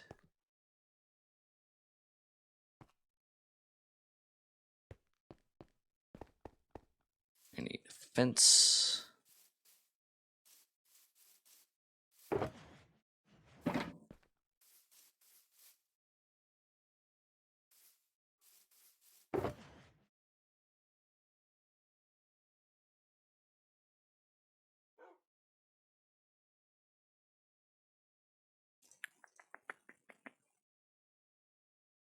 Okay, I need a gate. Nope, that's a fence. I need a gate.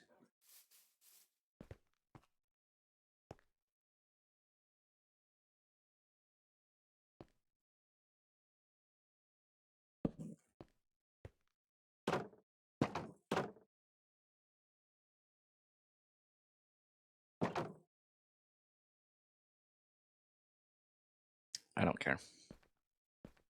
It wants it facing a different direction. You are not powered.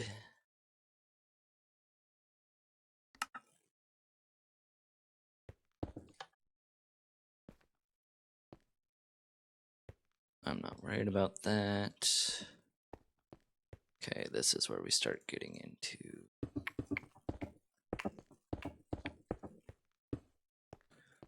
our redstone bits.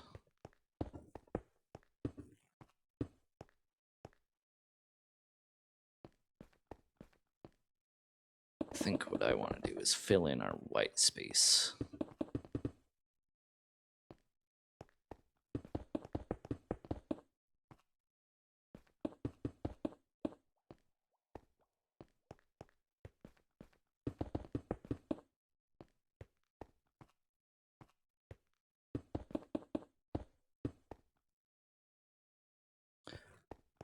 Let's see if...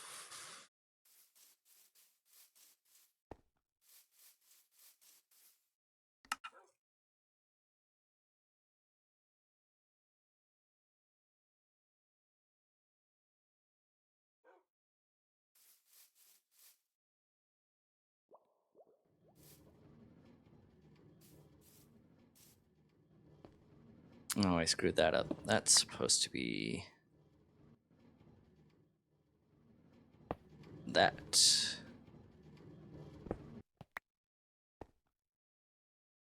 And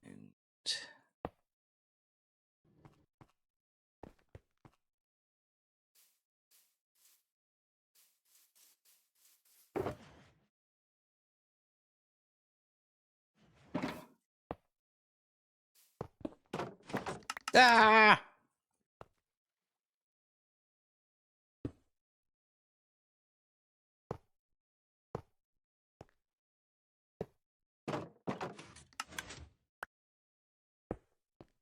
Well, it works. Da, da, da, da, da, da.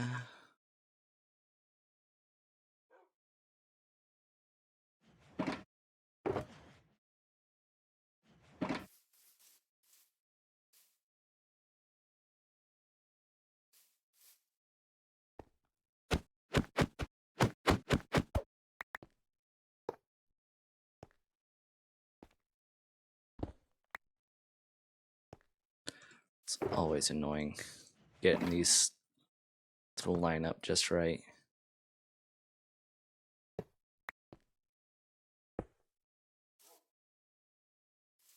Okay. I think that's it. And then there, there, there. And those are observers, so I need a lot of those. I need 16. That's a lot. I should eat before my hunger bar runs out. I should.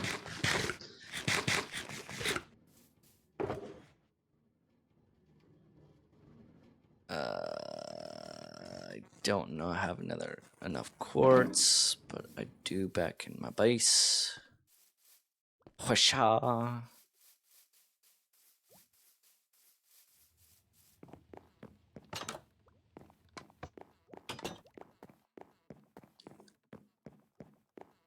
Alright. Quartz. 10. Okay, I need more than 10.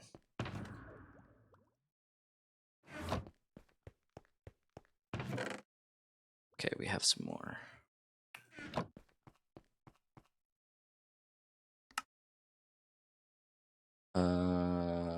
Redstone.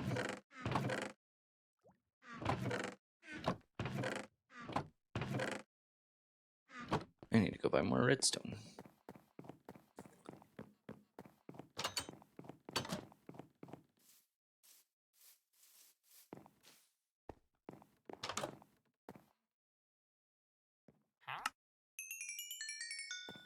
Thank you, sir.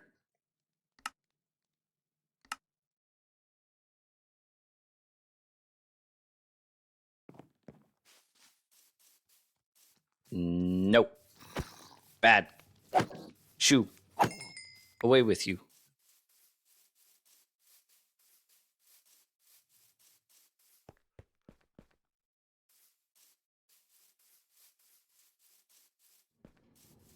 All right. And now we come in here.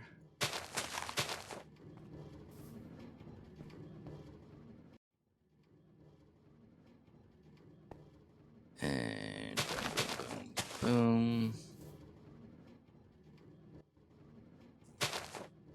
This one, this one. This one, this one.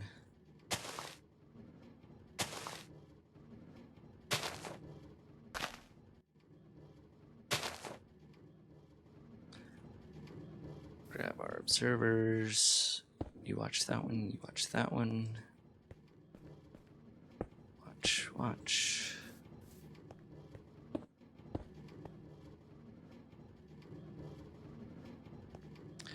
That's up to you guys. That's up to you as players. I had a lot of people who weren't into it, and that's fine. That's you get into it as much as you want to get into it.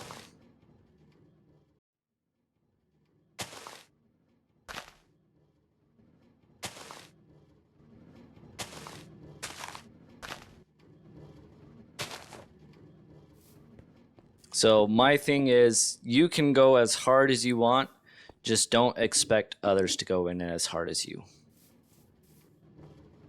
And that will be told to everyone is if you want to role play, you can, you're free to. But don't expect anyone else to go in as hard as you do.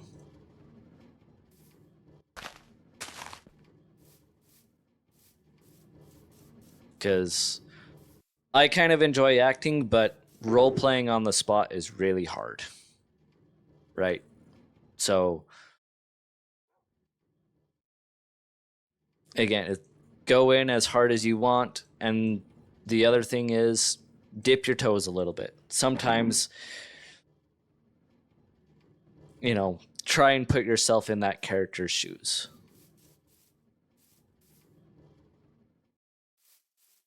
And if it's not for you, then you don't have to, but it's always fun to try just a little bit.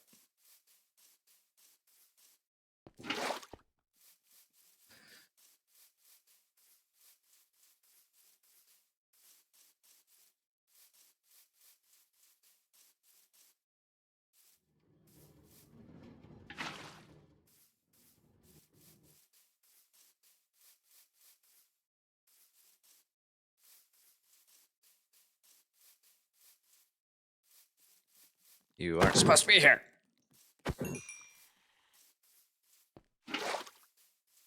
I need more emeralds so I can go buy glass, because I need a lot of glass.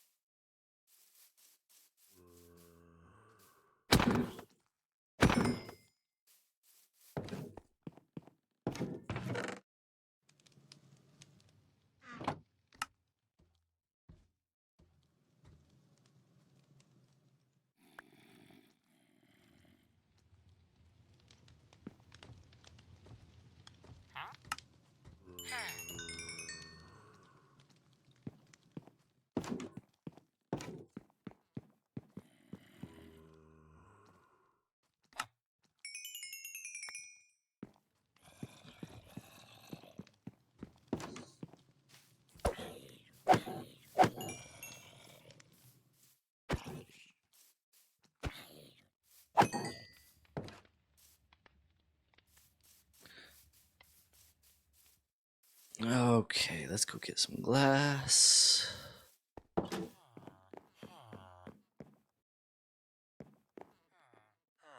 Yeah, you guys are lanterns. Not you. You're my glass boy. I apparently need to get you locked in there.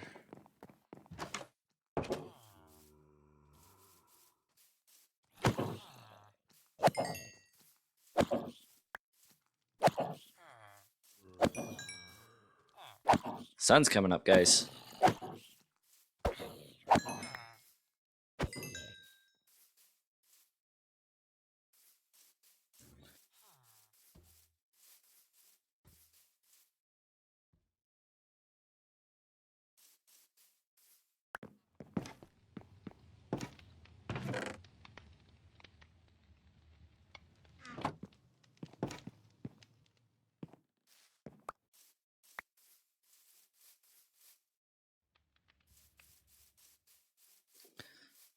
All right.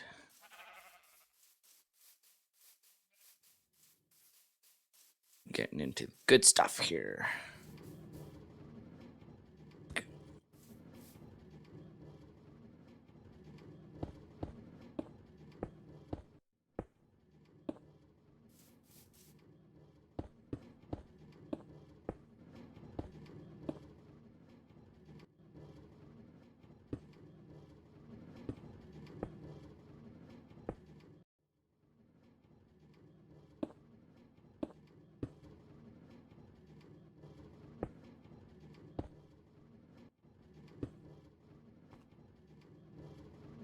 I don't have redstone on me.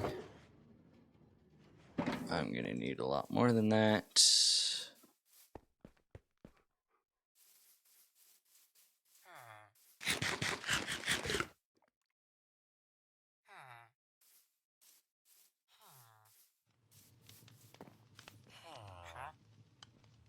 Go work. I need redstone.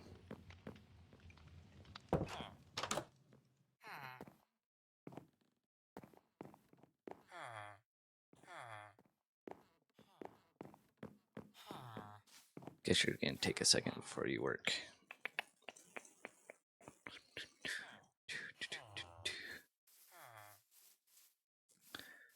I need a lot of redstone.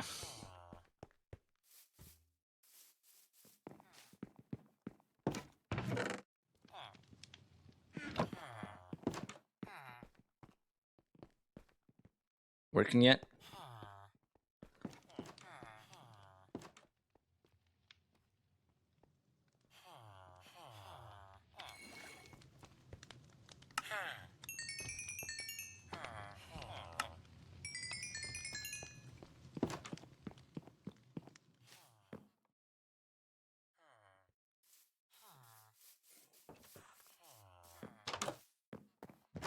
Right.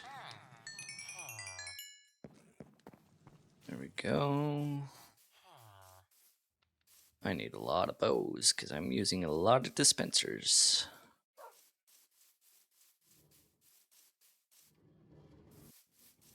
All right, so boom, boom, boom, boom,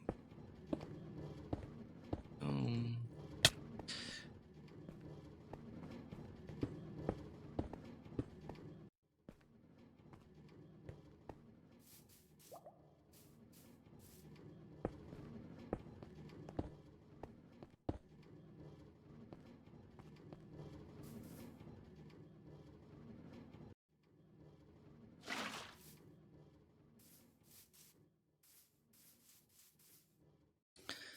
All right, we have a dispenser.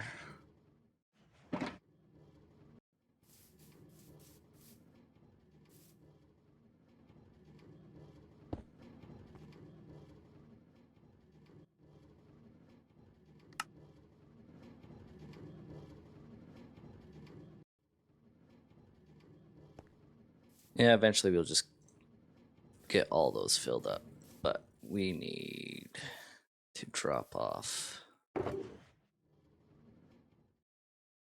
a lot of things. We'll drop off those.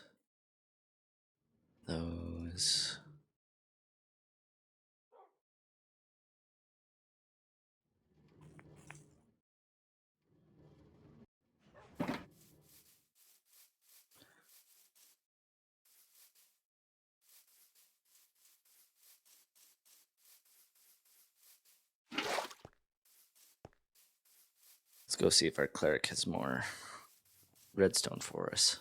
I'm gonna need a lot more clerics.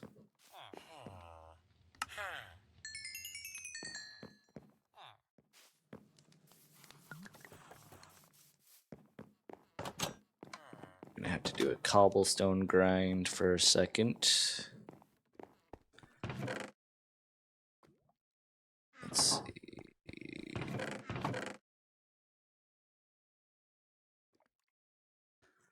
Chop wood. Doom doom.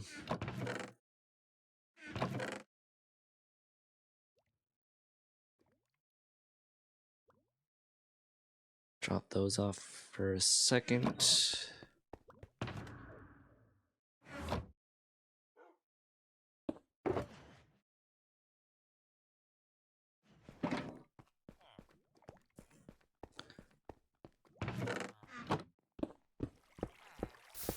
Come grind this for a bit.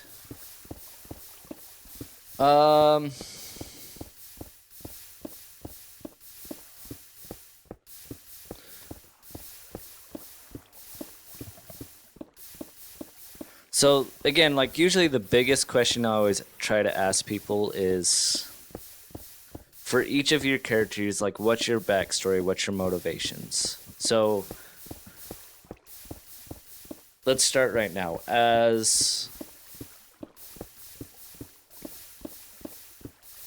Well, just think of what we watched last night. Think of the goatee priest and guerrilla warrior, and or it's right, I don't want to live in this village anymore. I want to go out and do something. I want to be something more than just a farmer or a merchant, or I want to be something more than what I am. I want to go explore the world. There's things to explore. There's a world of magic that needs to be discovered, or in this generation, I'm one of the last few people that believe in magic, so I want to go prove to them that magic's real.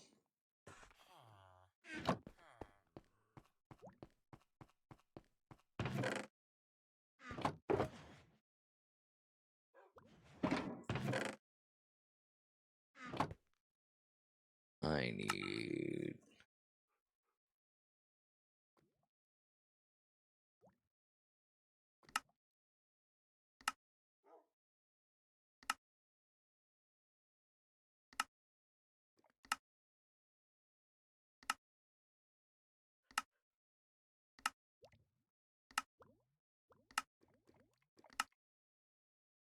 I need a spider farm.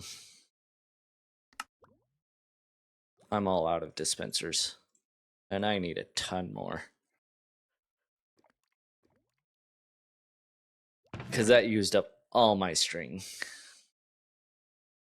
And I'm not even close to...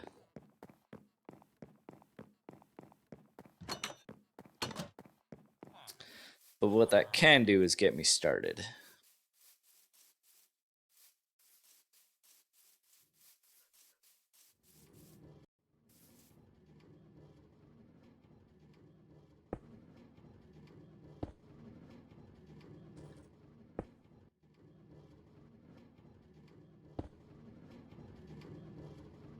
See, I don't want skeletons. I want a spawner farm. Thing is, I haven't found a spider one. Because I do know... Because I would, but all I have found so far is zombie spawners. And I don't really want a zombie farm. Boop, that's not what I wanted. There we go. And then let's go grab...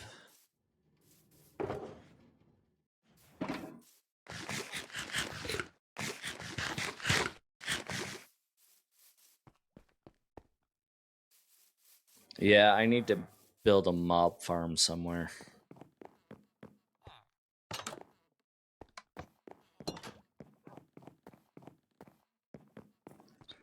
But right now, I think what we'll do is we will just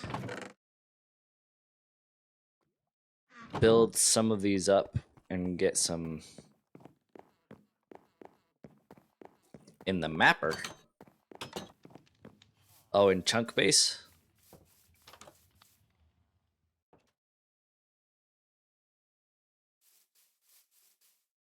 They should, but I do try to refrain from using that.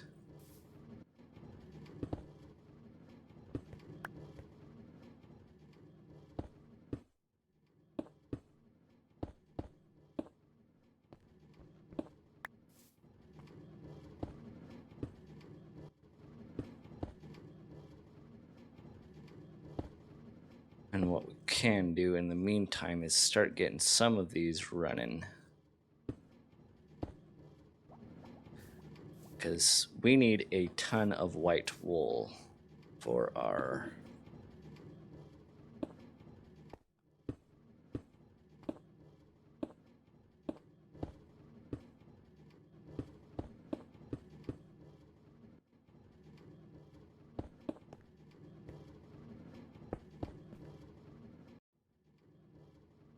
temple over there, because it takes a lot.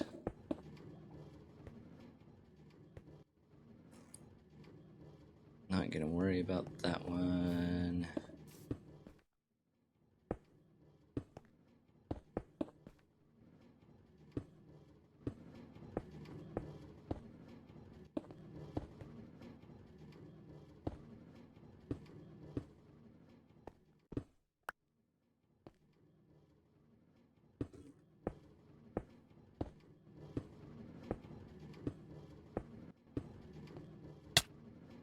I fell in a hole.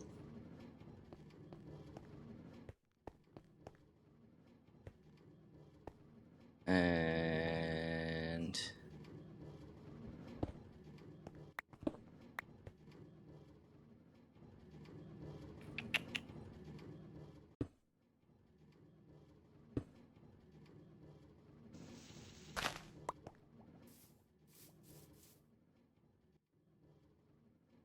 all right. Yeah, we're gonna plug up these holes.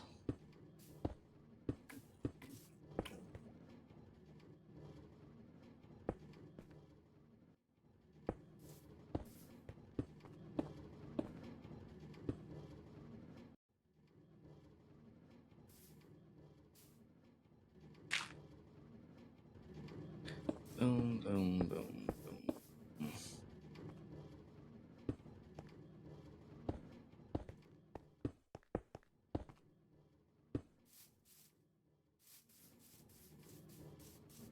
Because now...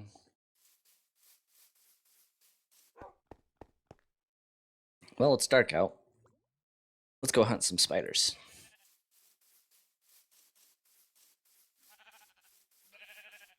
Let's go grab my boat first.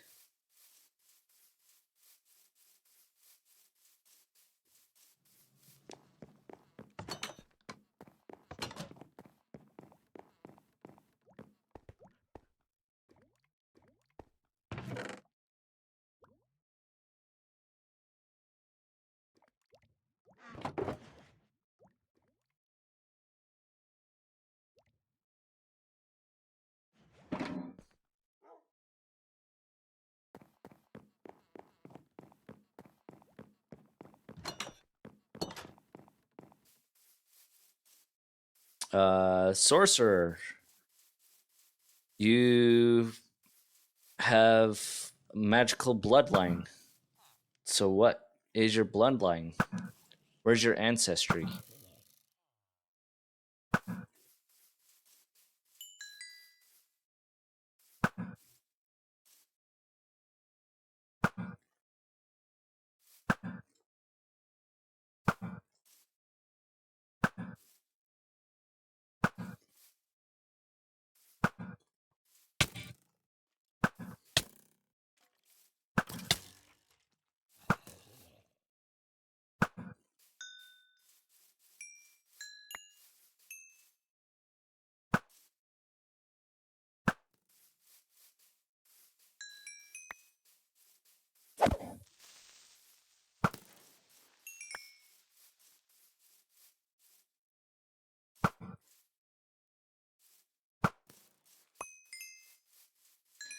Shoot them creeper toes.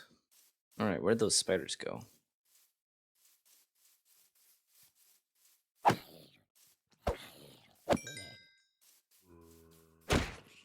Did seriously all the spiders disappear on me? That's so frustrating. You're a fighter. You want to become the best there ever was. Fight every monster. Gotta collect them all. I mean...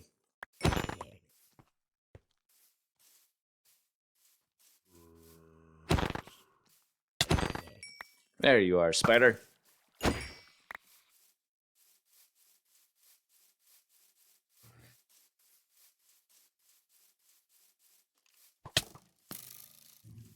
Ouch!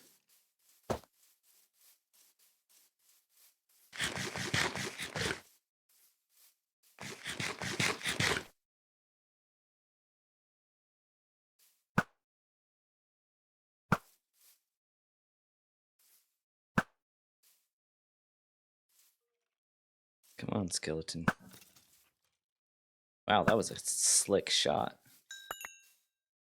Kind of fancy, but oh, just a lame one.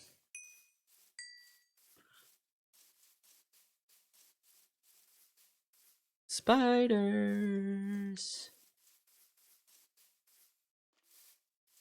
There you are.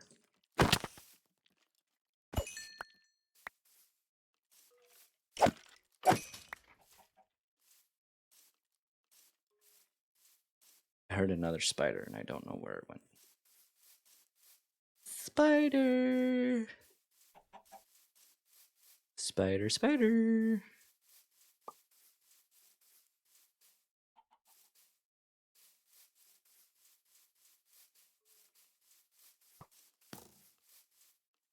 Running around in the forest at night, that's a dangerous idea.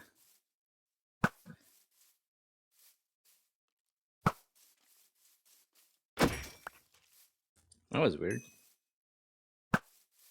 That arrow bounced.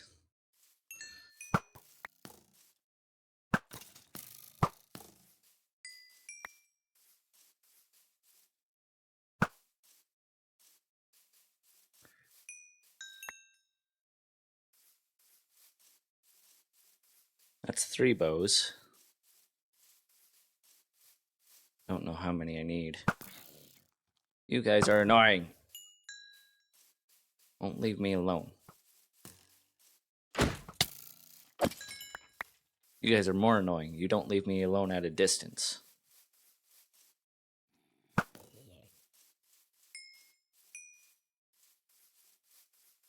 There's a spider. 2 spiders. Excellent. Give me your string.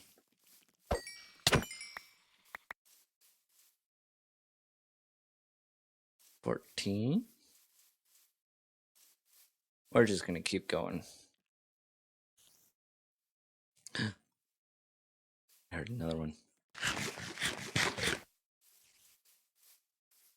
I'm glad I didn't hear him. Because if I heard him, it would have been too late. Oh, I bet there's some underneath, because I've got that covered up.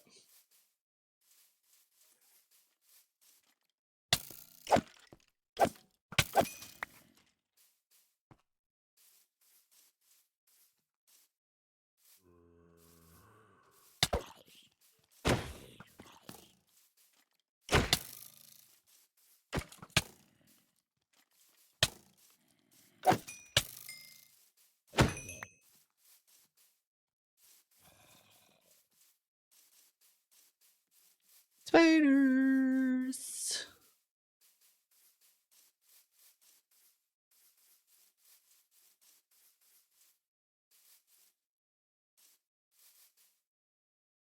She's a great idea maker.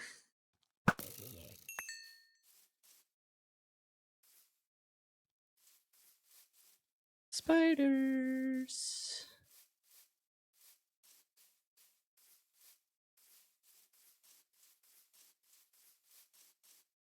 Alright, I think we're done on our spider hunt.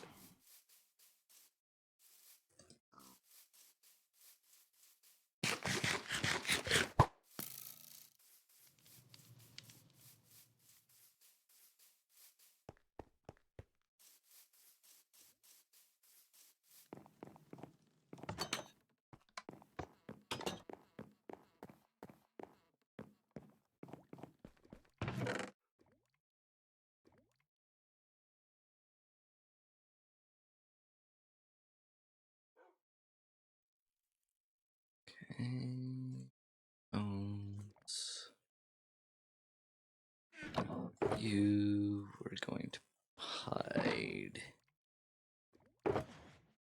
you because we don't need to accidentally. Let's go see how many I need.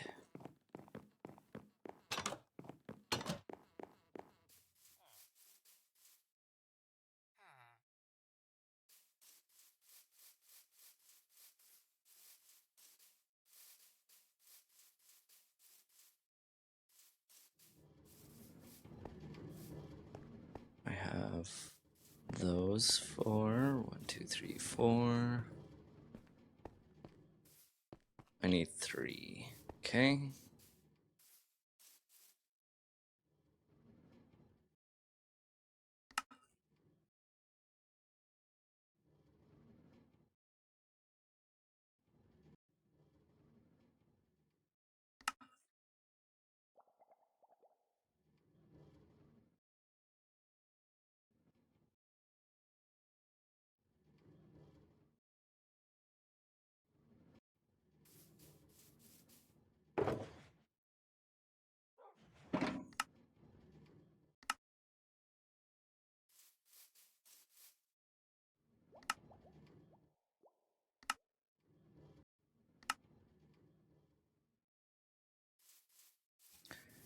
Perfect.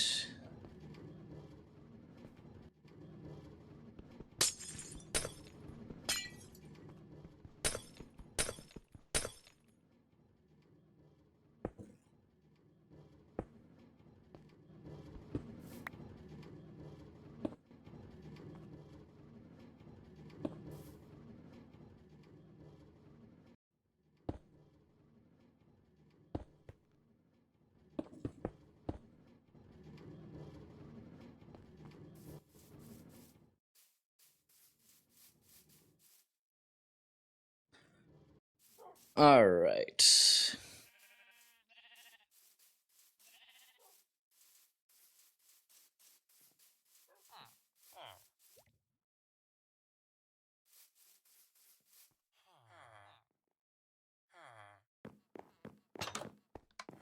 Might seem a little backwards, but I'm going to dye our sheep white until we have all of the sheep in, and then we'll go through and dye them.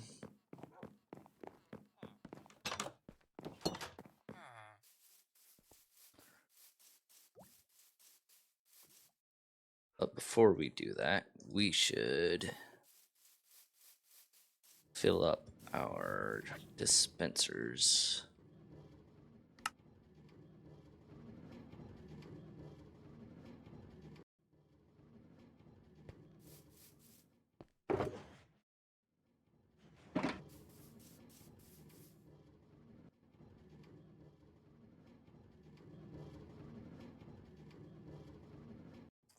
Uh-oh, she's on the creative warpath.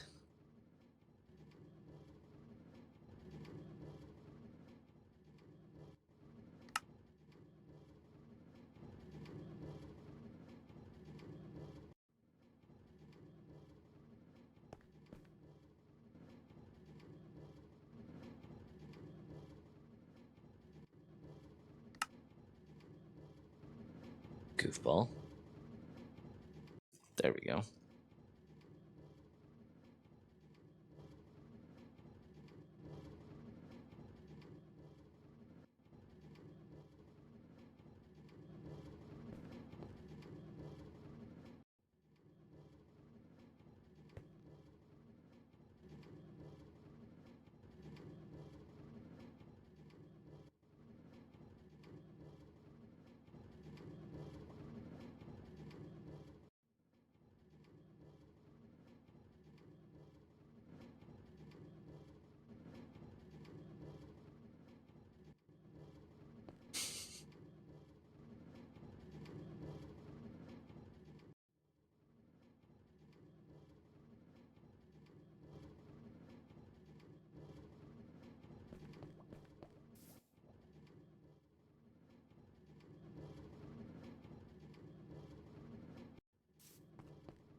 All right. Sorry, we're just filling in. Yeah, you might want to. This is my suggestion. Blonde moments is maybe save all those in a note file and put them up in the Pathfinder channel. That way it can be referenced later. Just a thought.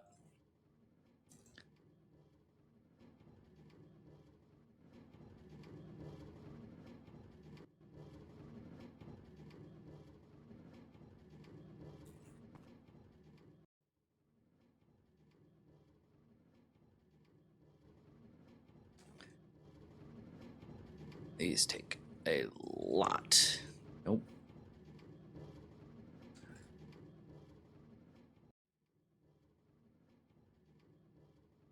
Go.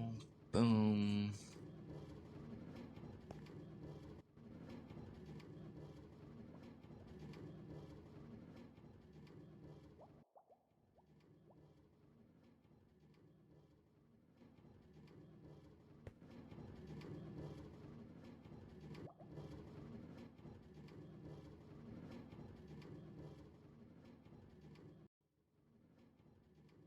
Perfect. All our dispensers.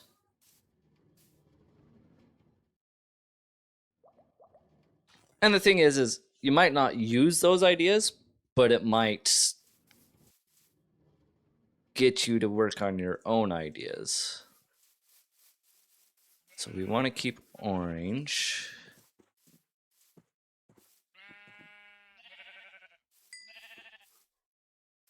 Come here, you. I'm gonna let you go there.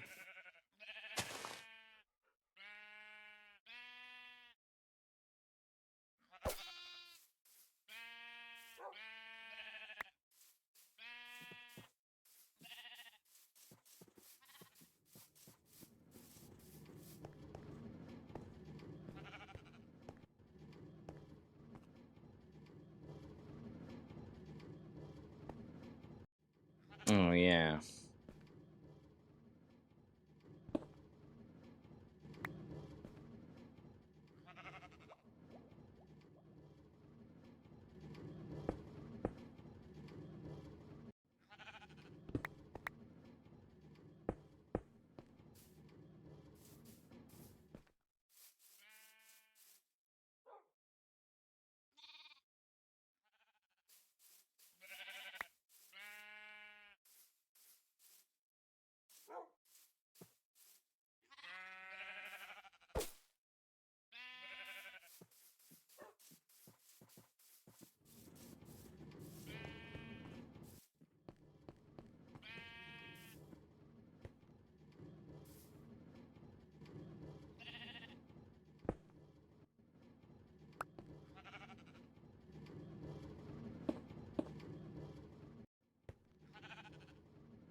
Silly me. I have tools to do that for me.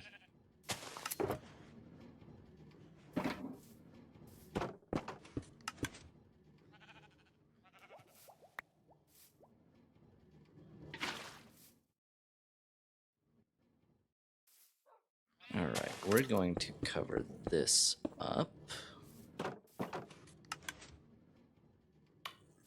It works.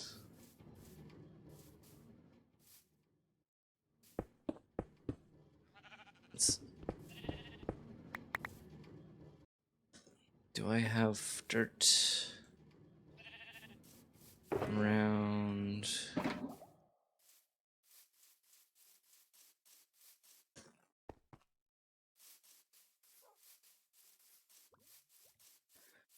Can start filling up all that stuff.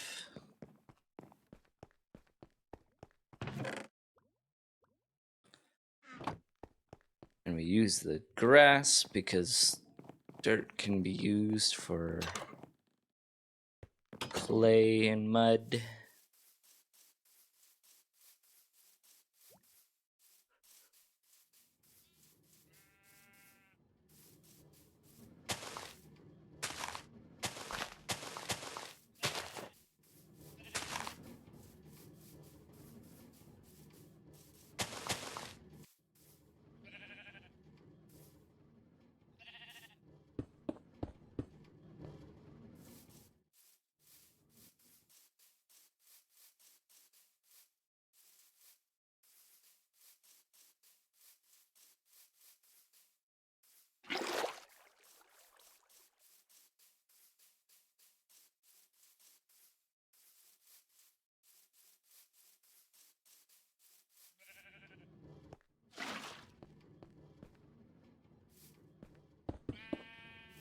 Oh yeah, I'd put those there. Not sure what those are for, but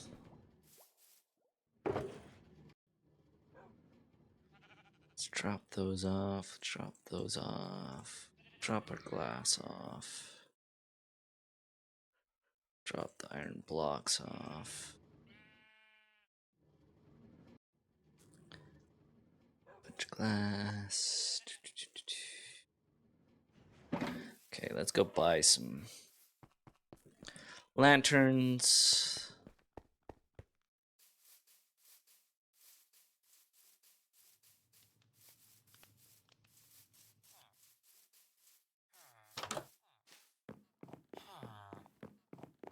Can't remember which one's my lantern boy. You're my lantern boy.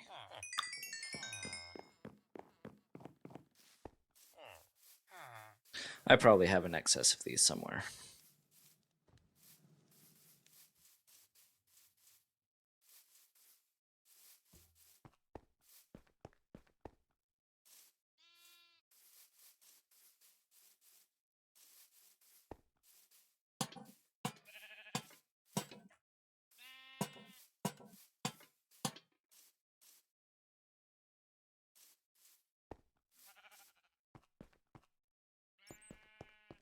Okay, that's why they're...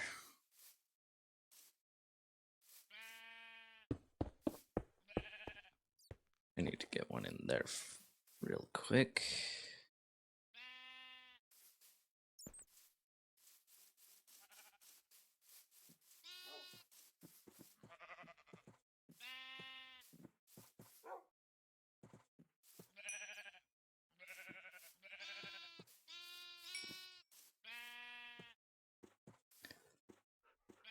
Come here, Squirt.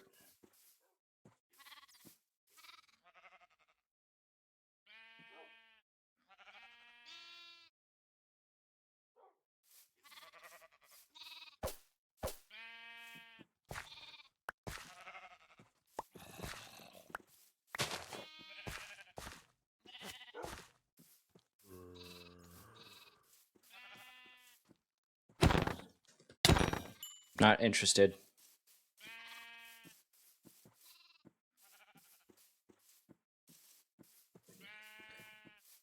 We're gonna come drop you off in this one first, so we can cover it up.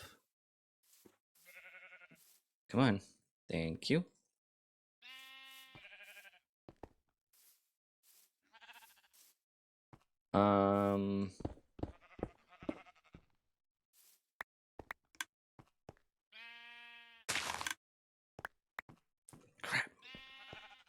Crap. I broke it. Oh, man.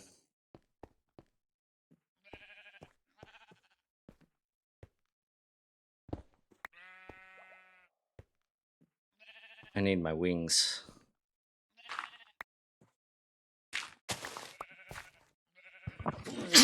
Excuse me.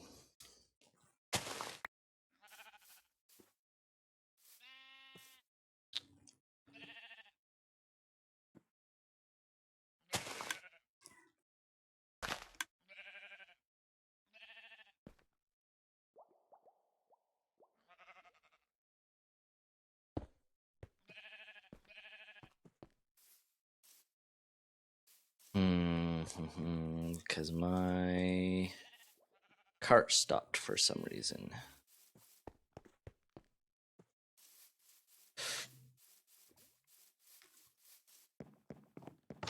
Thank you.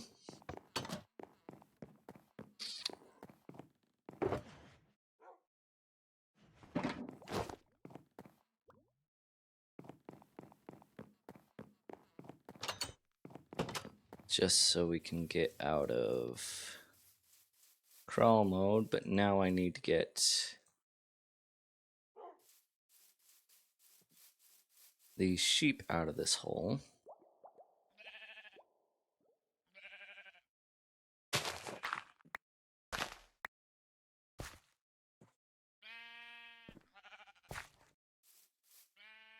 Come on.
Where did my minecart go?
Where's another sheep? Where'd he go?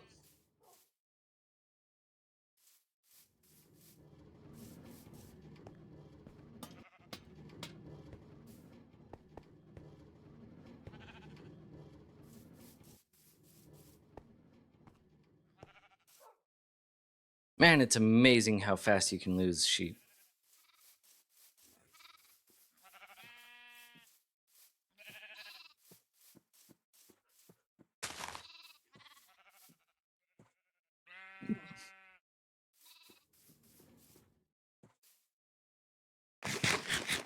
But here's the thing.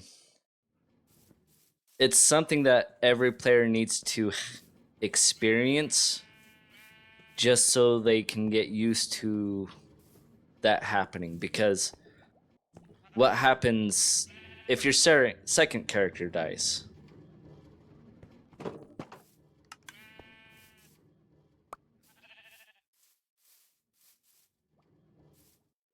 Okay, I lost the sheep and I don't know where it went. There he is.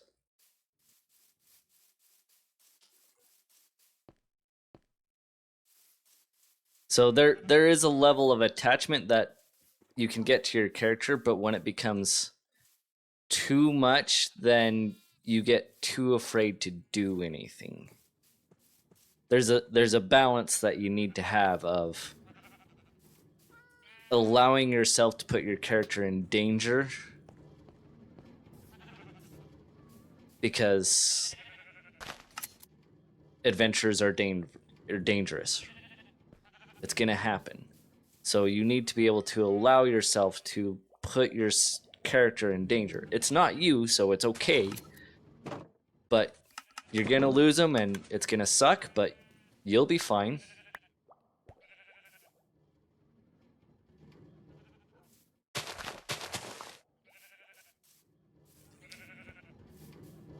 Okay, 1, 2, 3. We have 4 in.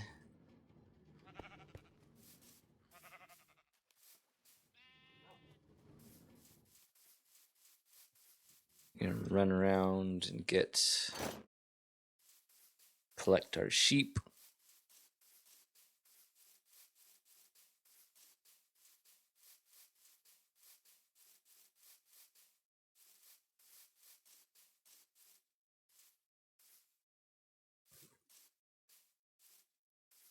For a second there, I thought there was some iron bars out of place on that fence.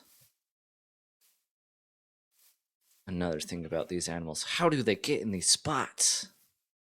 Holy smokes. No, don't make it worse. Come here, you.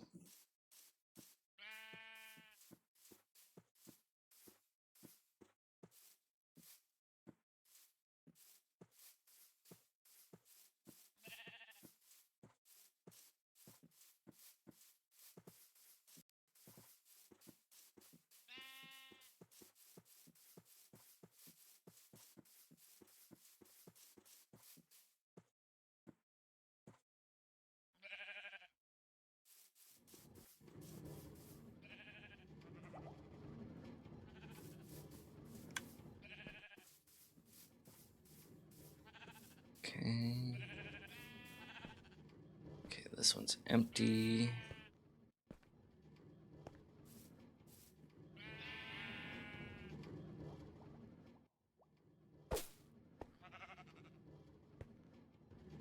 What we'll do, just to mark them,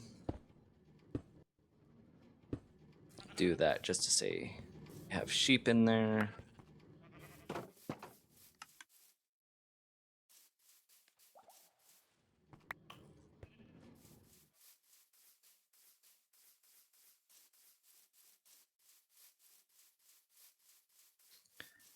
Yep.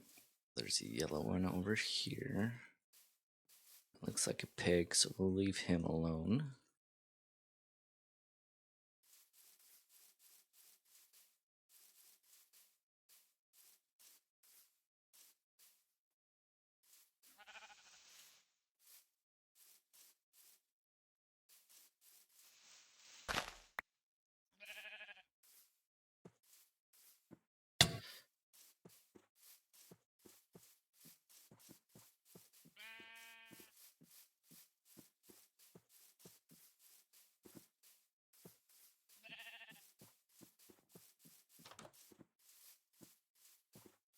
The other thing is, if you always have that mindset of, I don't want to play my favorite character in case they die, then you will probably never play that character.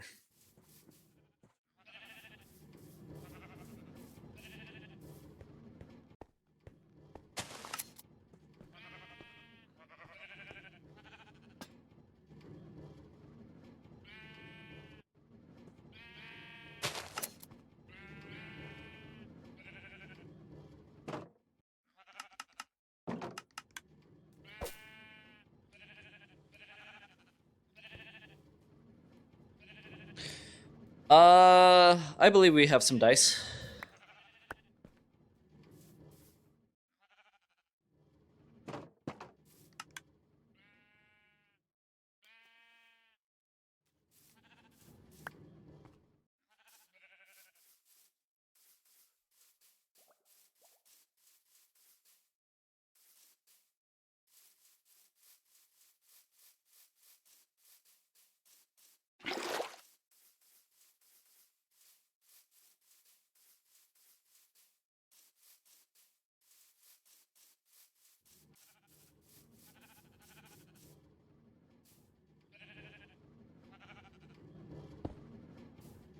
Okay.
Come on.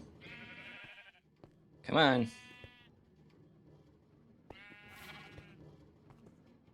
Thank you.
Getting a nice collection of wool.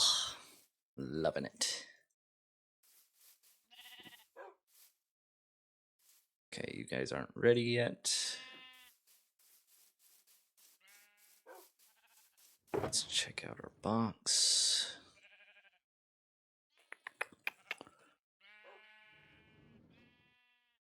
We're gonna need 16 of those. 16 repeaters. And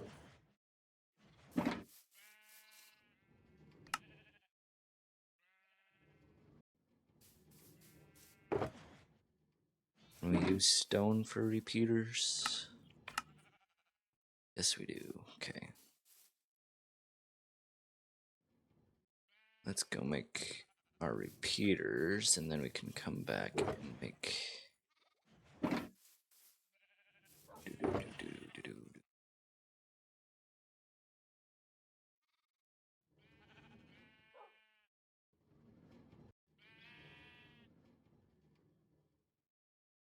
Drop those off for now.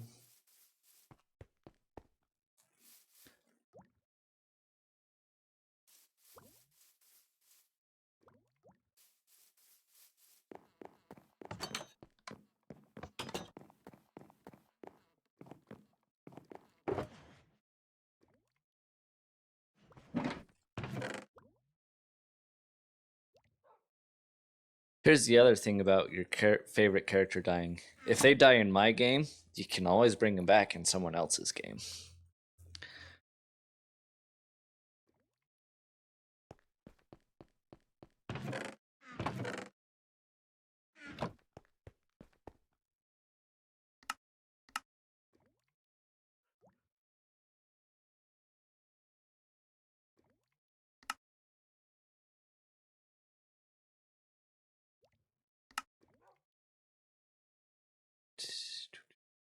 Out of wood.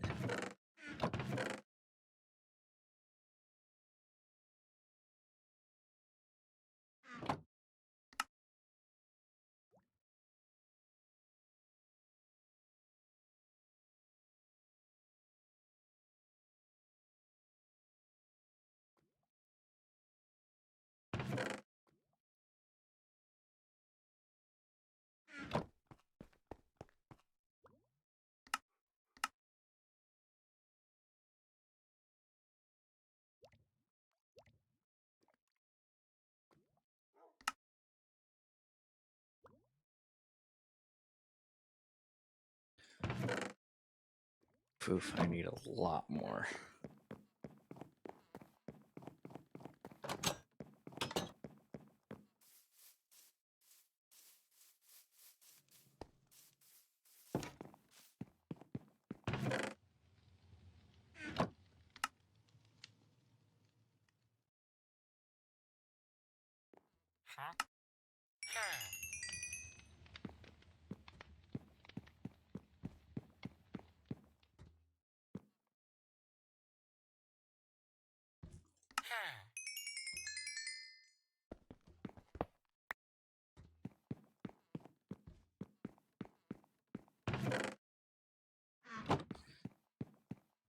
There we go.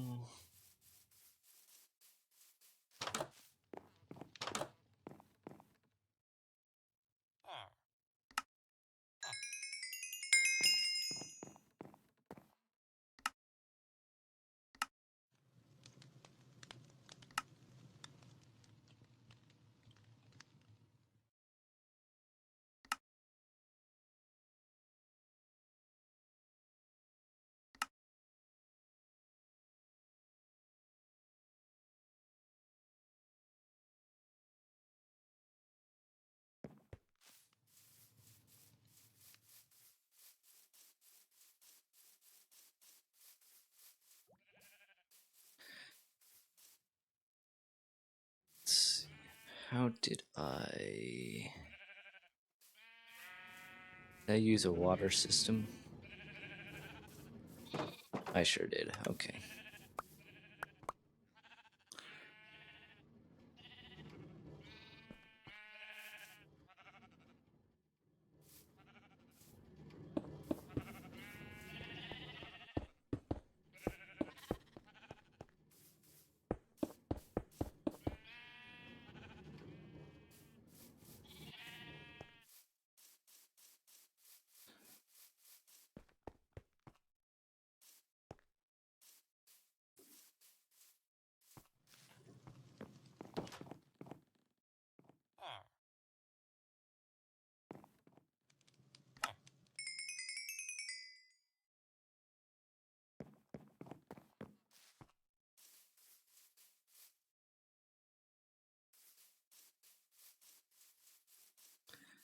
All right.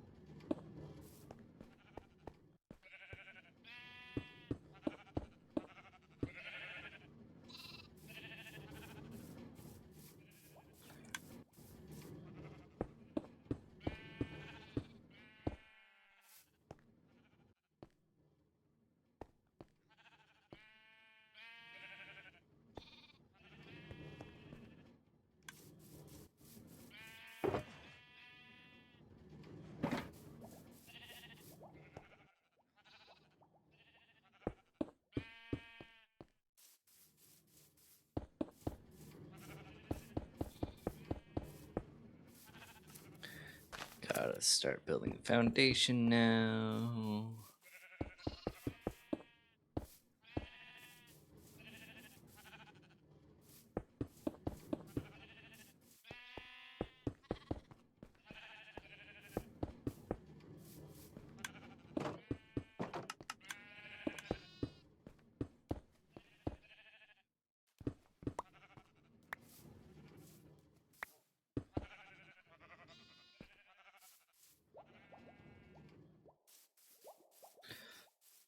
And away we go. We're gonna sleep so we can get our villagers to work faster. And I probably haven't slept in a few nights, so phantoms are probably gonna come after me. And I'm being quiet because I'm working and thinking hard.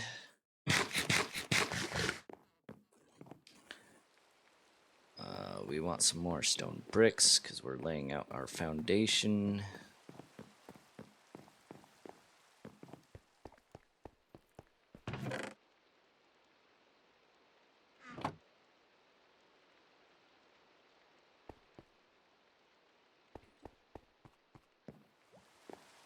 See, I think we're done with strings, so we can put that away.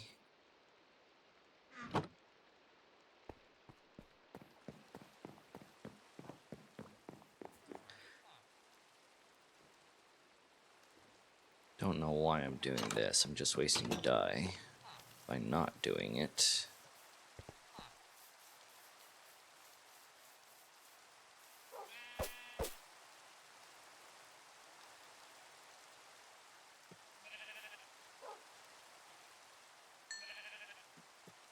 Come here, you.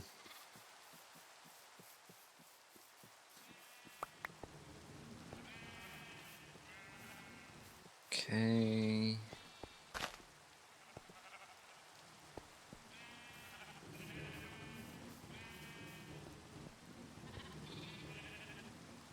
Perfect, thank you.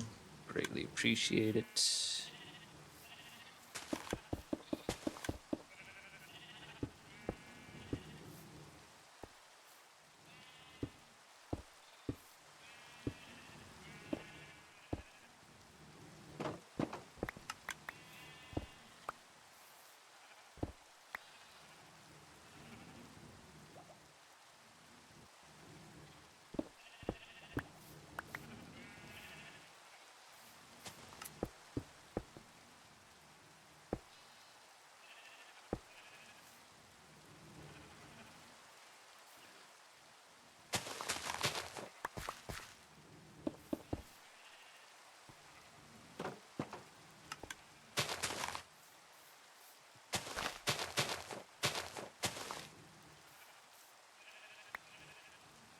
Dirt, why are you dirt?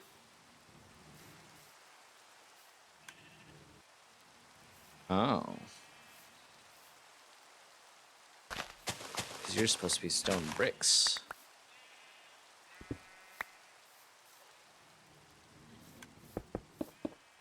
You're gonna throw a fit at me, but I don't care.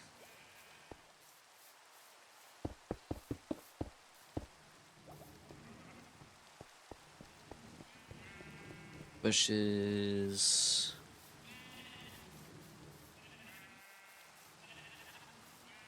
Okay. Do I have any other sheep? Because we've got two, so we need 1, 2, 3. 3 more sheep.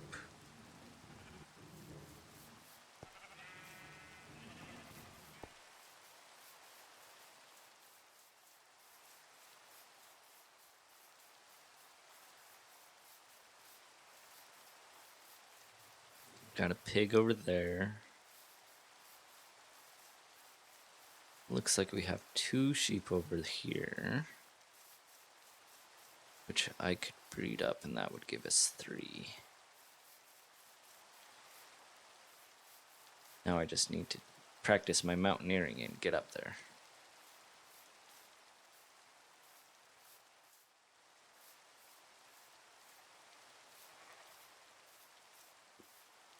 Thank you, come with me.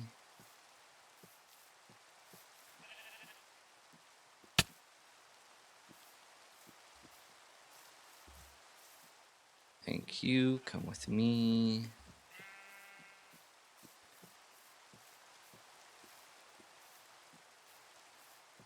Where did the other one go?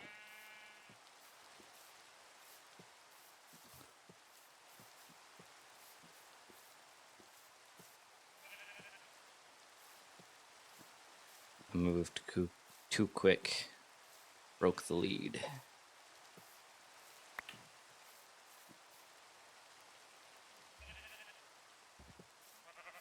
Okay, let's try this again.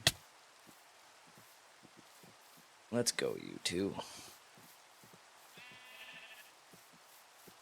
I know it's flatter this way.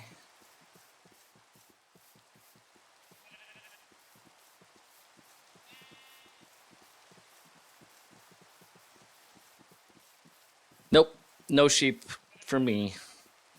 We just had cows and horses and dogs and siblings.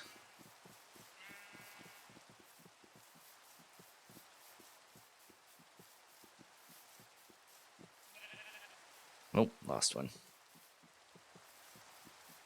Doesn't take much to lose that lead.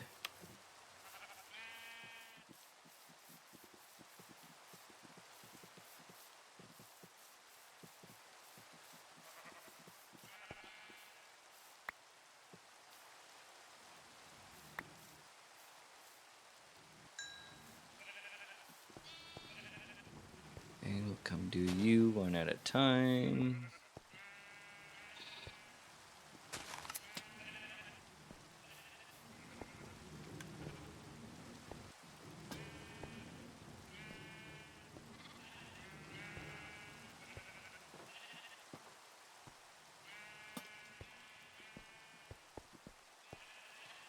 And grab you, baby sheep, because you're gonna be troublesome.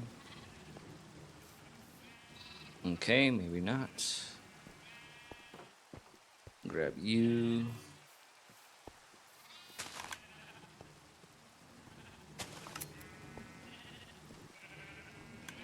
Perfect. Thank you. We just have those two, which we can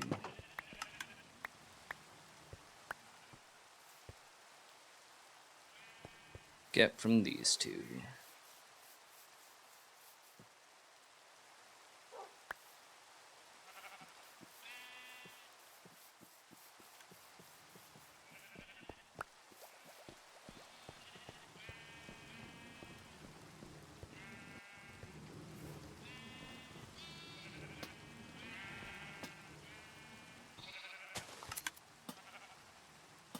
Please don't fall in that hole. I want you in this one. Perfect. Thank you.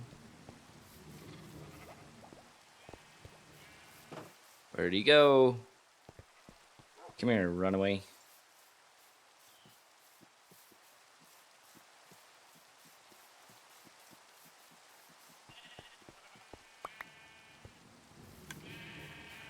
Alright, so I need it in this one.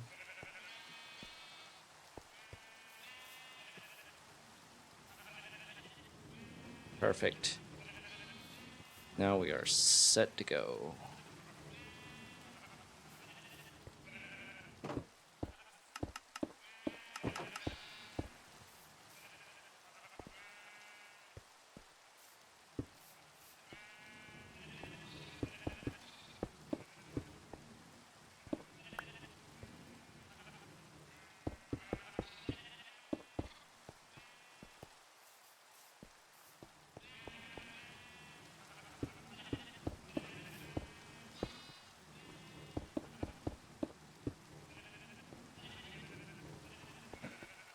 Okay, let's go buy some stuff.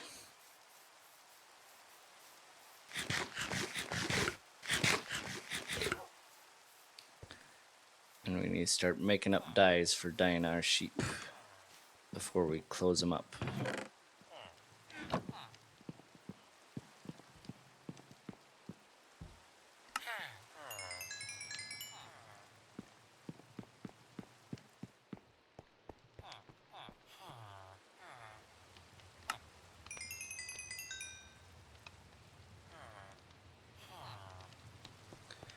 And go buy the redstone first.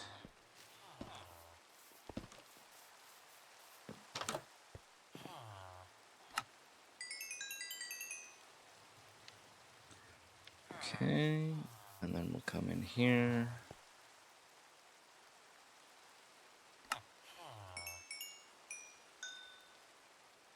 think we'll just go with that for now.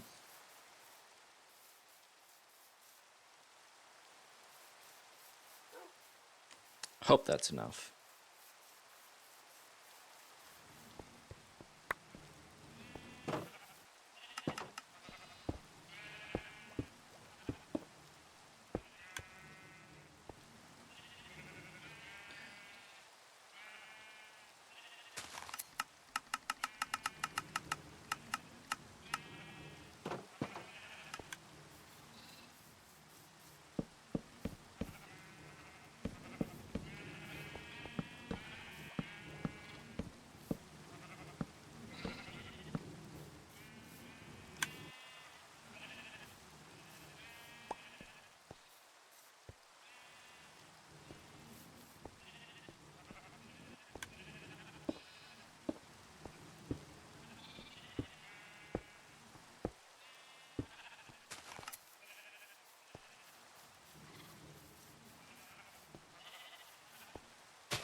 Okay.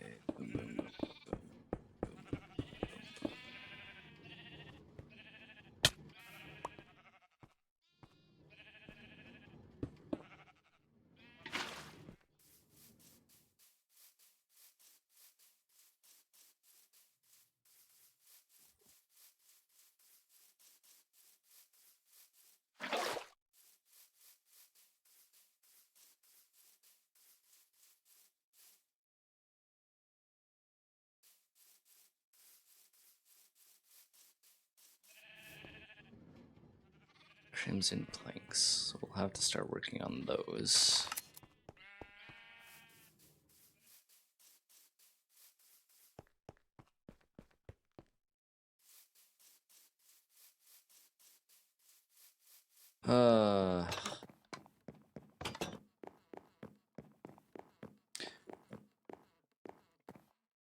And I don't think, if I remember correctly, because sometimes my memory's bad, you never had animals. You did a lot of hunting, but did you have animals? Because I know you don't have problem butchering.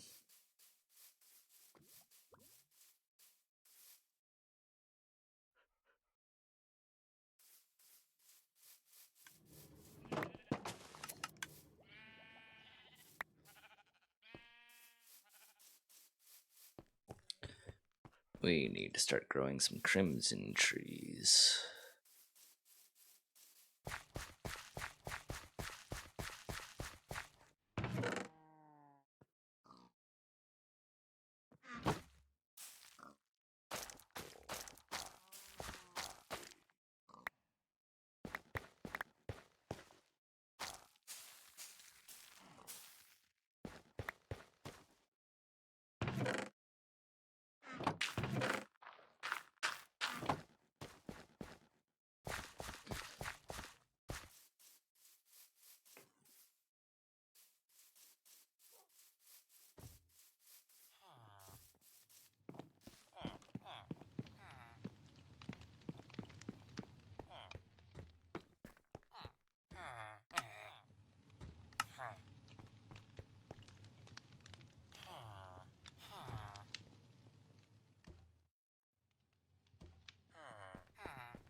Go.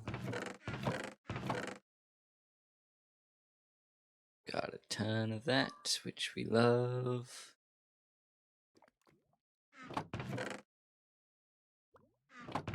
We can put our wheat away, we can put our leads away.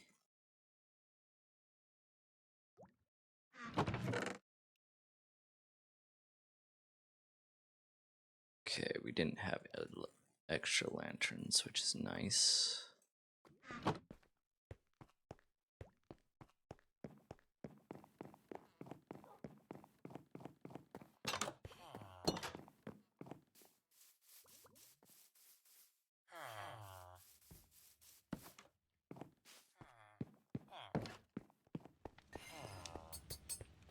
Love to hear that.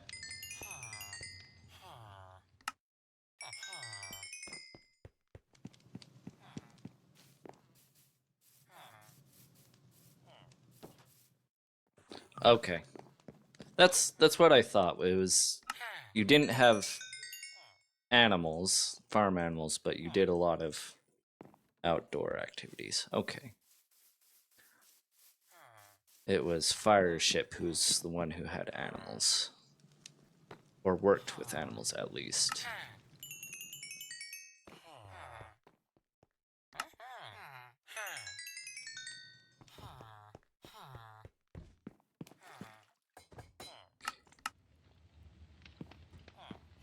Let's see. Let's go check out how much we need. We can clear up that fencing now.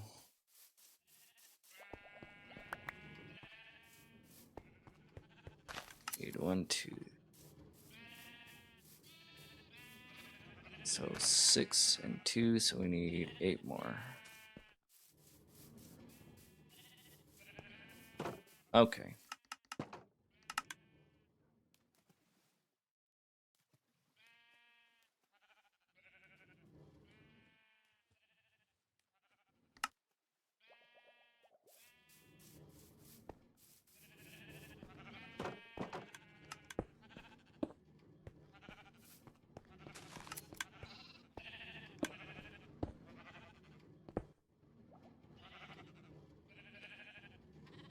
Need 4 more. Okay, what was my limiting factor? Let's just finish those off. See if we can go buy some more redstone.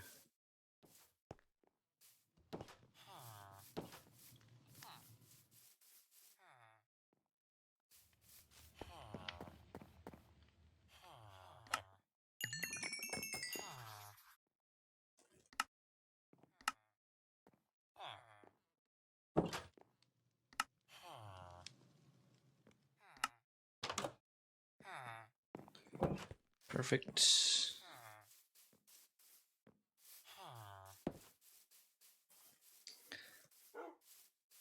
Wow, that's cool.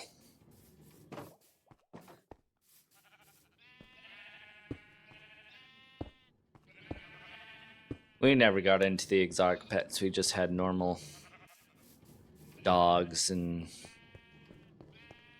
nothing crazy.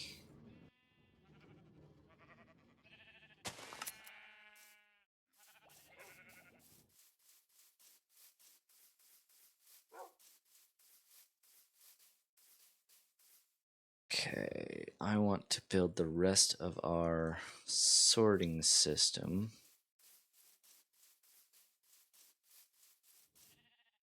Before we start getting into everything else.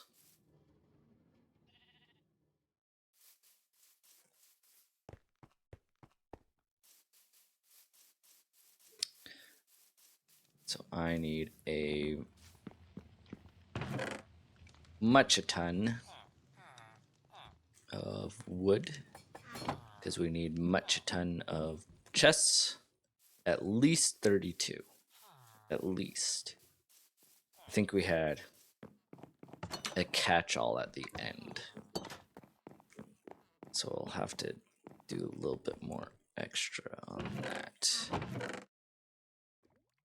And then we can use a lot of these to sort our wools.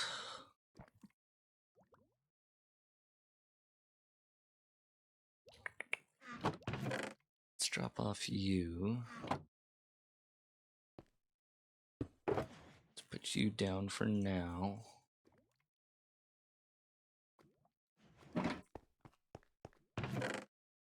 We'll come back for you.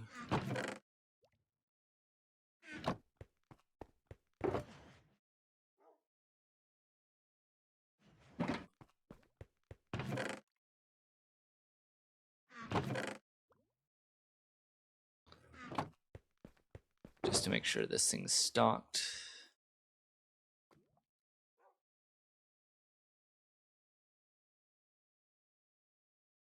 you back in there. Alright, I want you. So we're gonna go that. And that.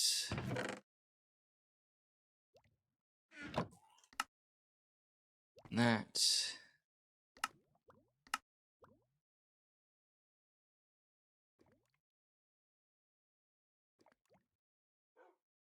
Okay.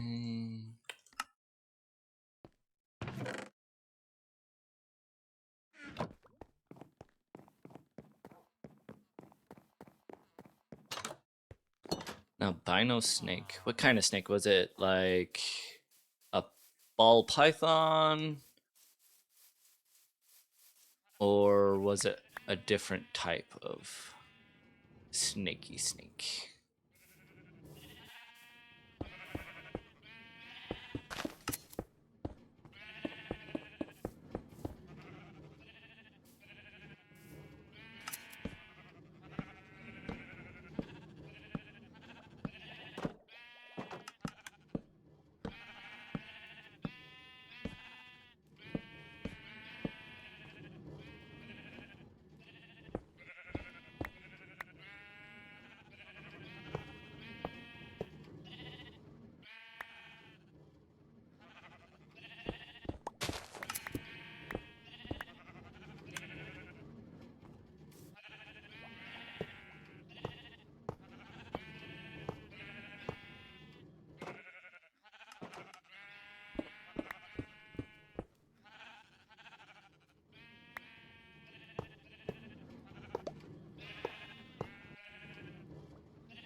Okay, we got corn snake. Wow, you had all sorts of animals. Holy smokes.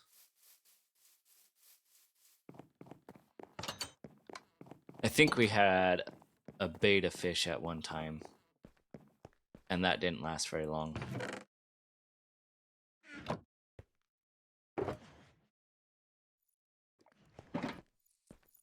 Because apparently me and my family are not fish people.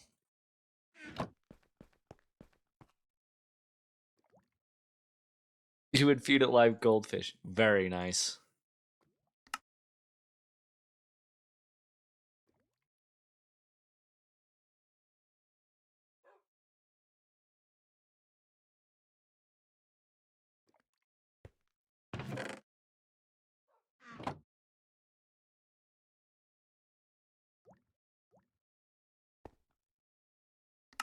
Okay, I'm going to keep all this here because I don't think we're done with hoppers.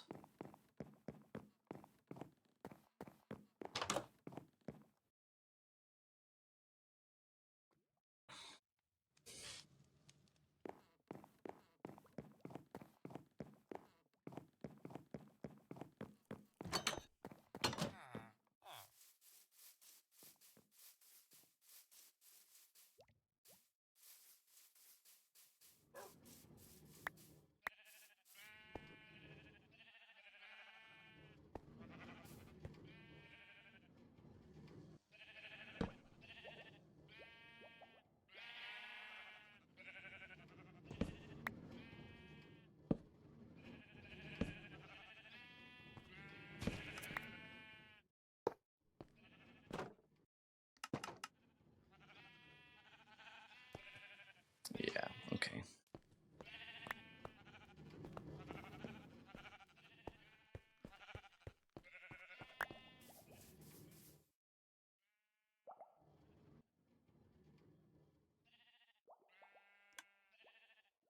This up. That's the wrong one.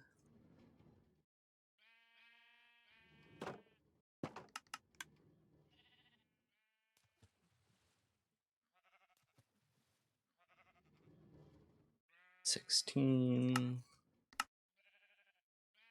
Boom.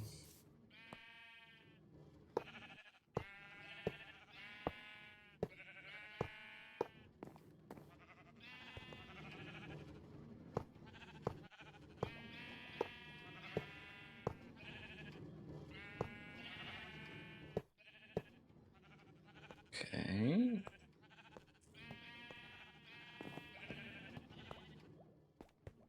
And then one more.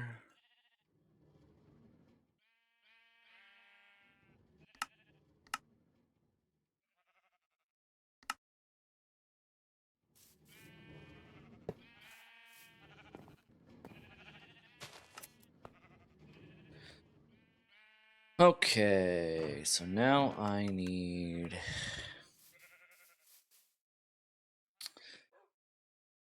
some filler blocks, and it's 4 for each hopper. Yeah, 4 for each hopper, so 4 times 16. I need a stack of 64 or something.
Didn't need it in there, but perfect.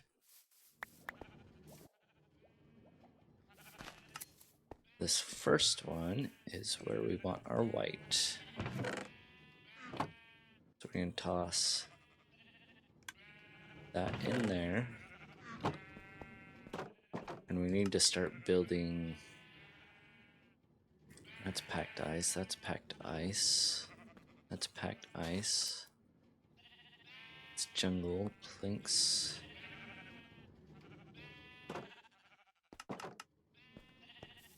I think we have a bunch of jungle wood left over.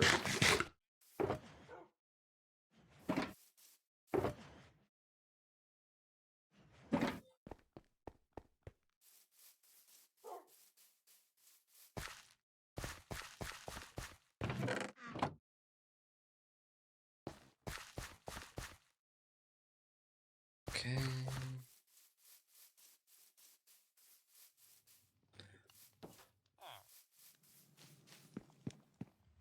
I'm gonna come in here and trade some more just in case we need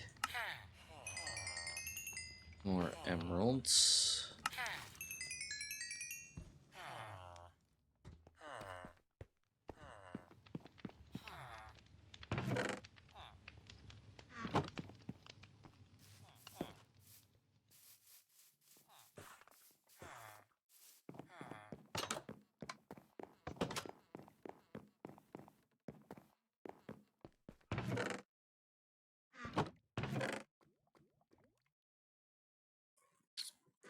Okay, jungle wood. That's what I was looking for.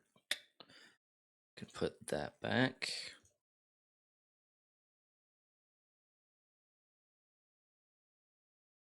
We'll just grab all of our jungle wood just in case.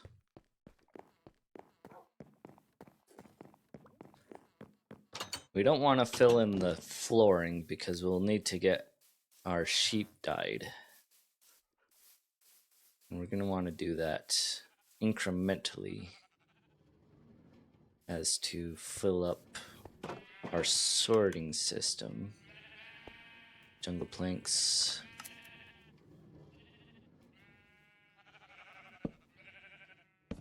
There we go. Jungle plank there.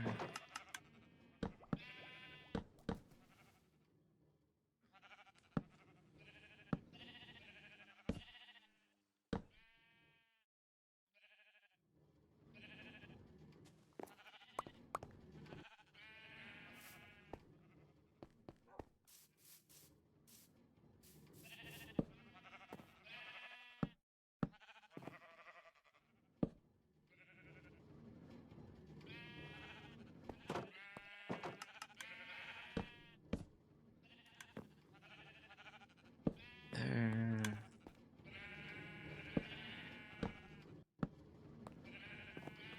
There.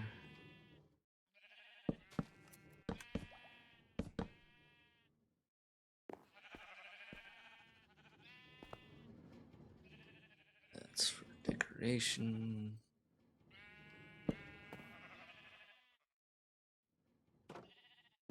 I don't have those redstones put down.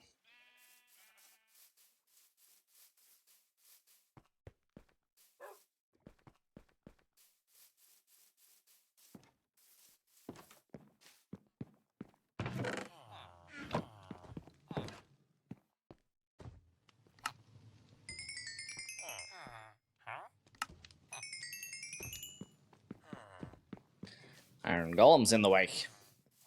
Jerk. But he's doing his job, so he can stay. Alright.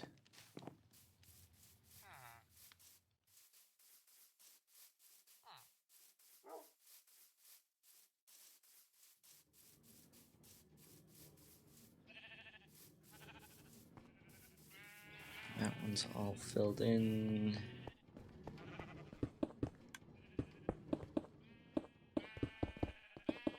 Perfect. Oh yeah, this is for our windows, which will get filled in later, but let's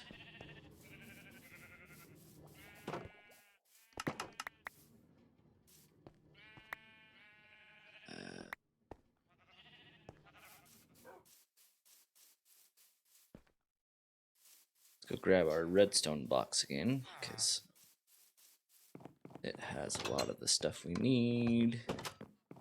I don't think we have any ice, so we might have to make a trip. Do we have any ice? I have 2. I have 2 packed ice.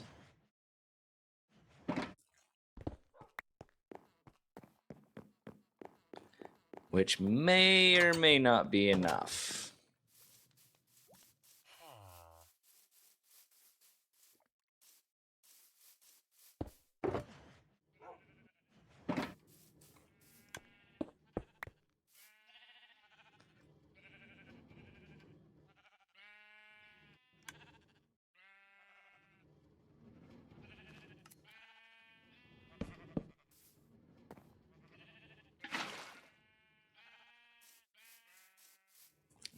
And we had a glass.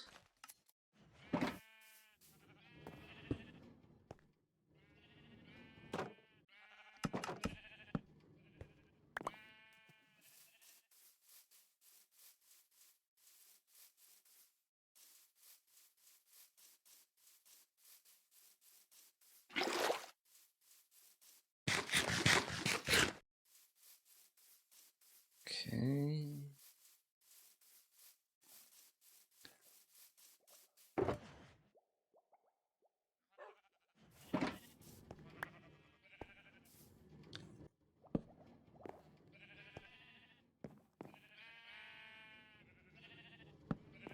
No. There. There. There.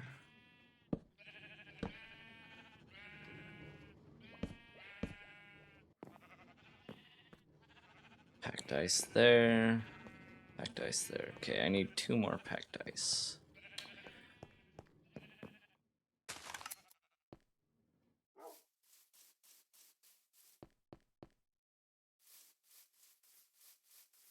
So we're gonna have to switch out and go for a fly.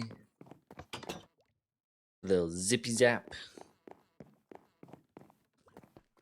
Switch out our pickaxe because we need the silk touch. We need the rockets. 8's not a lot.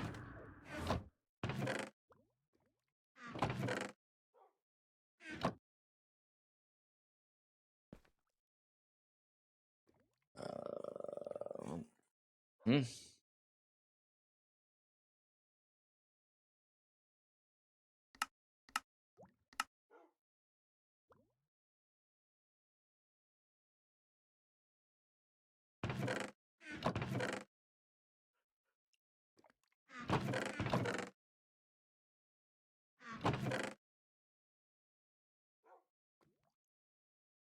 We'll take that just in case. Come sleep so we don't have to be bothered. Oh, sorry, I'm kind of boring at this last little bit. Trying to get the sorting system built.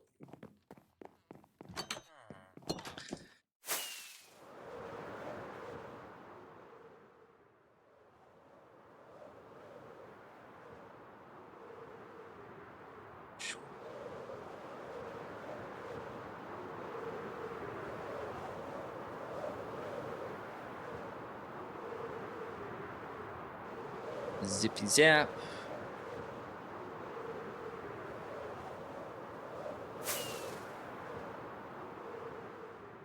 I don't know, it might have been faster to head to the end portal because it's that area that we're headed to.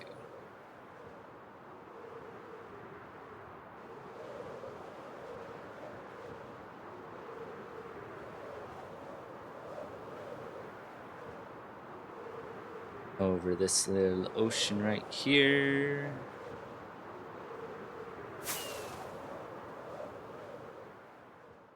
Right here is where we want to be.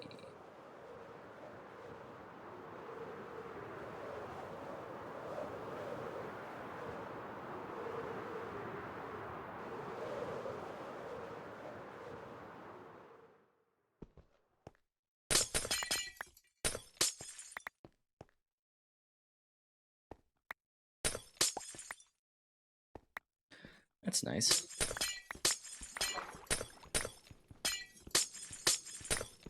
We'll just steal this.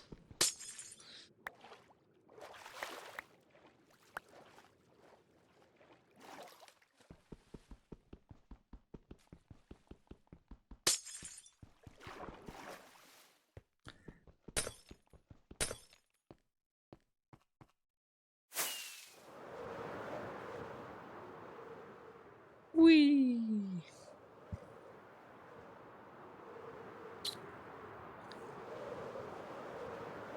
And our little entrance, which needs work on, is right here. Most memorable moment. I think the best one, and just because of how impactful it was two of the party members were infected with lycanthropy, and they still had a chance to be cured. But the cure is highly, like, it's lethal. And so the first character that tried it is, so he resisted the poison slash cure too strongly because it's a poison to lycanthropy and people, but that poison gets rid of the curse. So Wolfsbane is the potion, and it has a high likelihood of killing the character. So the first one, he resisted it too much. His immune system was too good. So he was going to be a werewolf. So the party had the choice of, all right, well, for the safety of mankind, we have to kill you. And so um, he decided to take himself out in an honorable way. The sec the third character, he actually made it. He's took the cure and survived the encounter.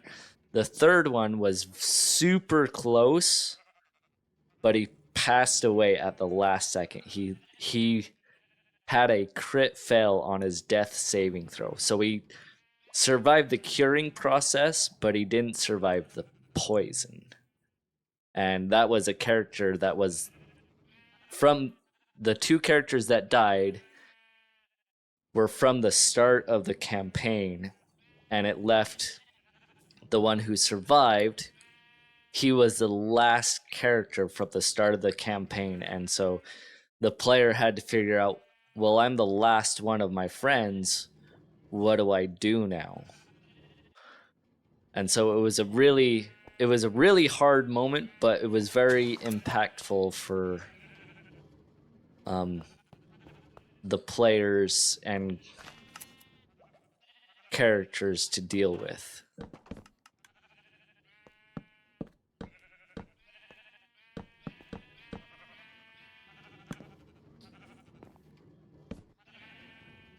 So it was definitely one of those. It really sucked, but it was very impactful, and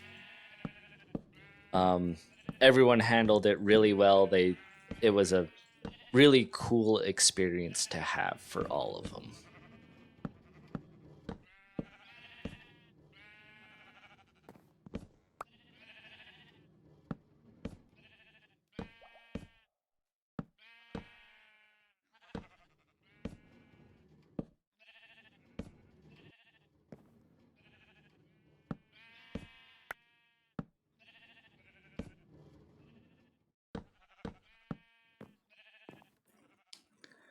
Okay, I need to make sure I have this all blocked off so we don't have water running everywhere, because that creates big problems and big messes. So, yeah, it's one of those where it sucks, but it makes great storytelling.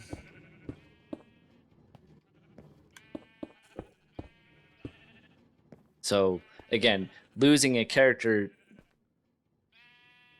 sucks and it's terrible, but it's part of the storytelling that can really be memorable for everyone.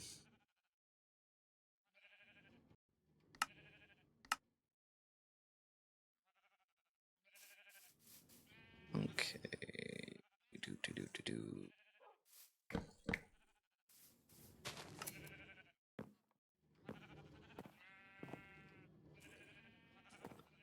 Oh, I have honey blocks there. Well, too bad.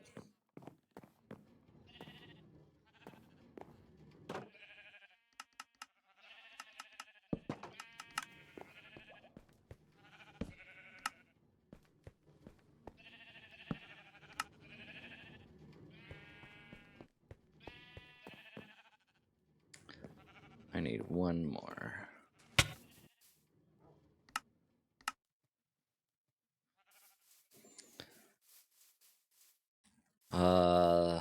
So that was really fun. And that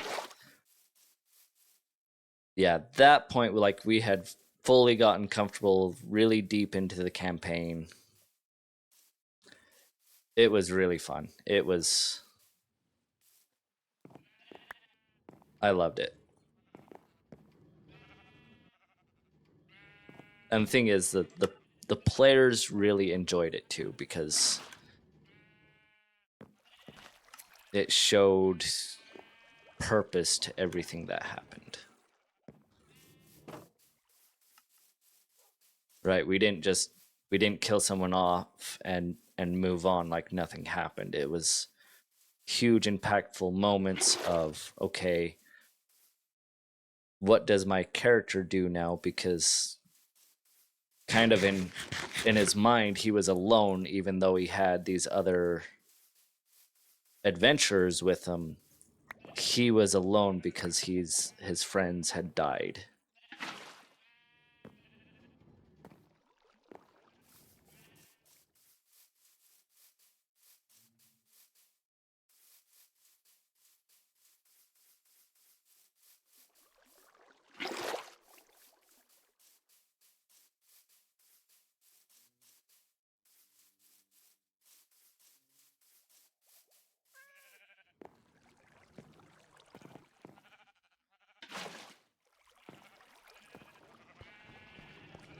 Two more buckets.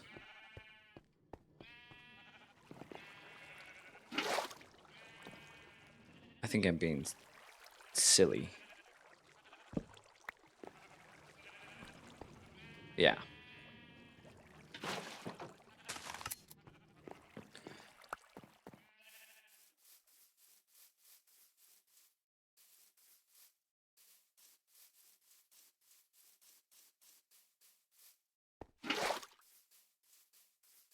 But so this is something that my old party never really took advantage of, but in my world, you are free to ask for help from the GM. Now it comes with a condition, and I call it praying. So you can roll a d20, and there's some numbers that I have in the back of my mind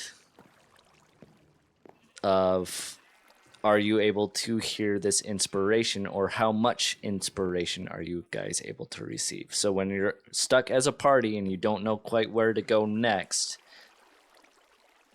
you have the opportunity to say, hey, GM, we need some help here.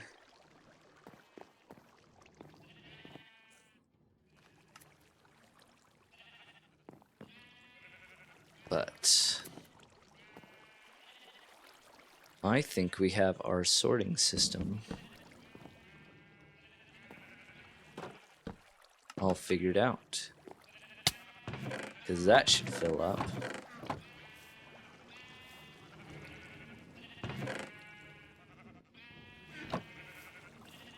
And now I can go through and start dyeing these guys.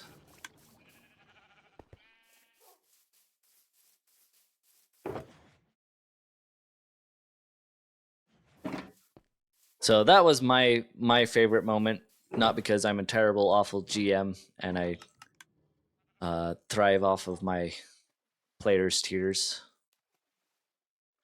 but it was a really good and impactful moment. That, but there are conditions. Yeah, so you have to roll for it, and depending on how righteous you've been and listening to previous inspirations, right? Gotta learn and practice how to listen, is how well you will receive further inspiration.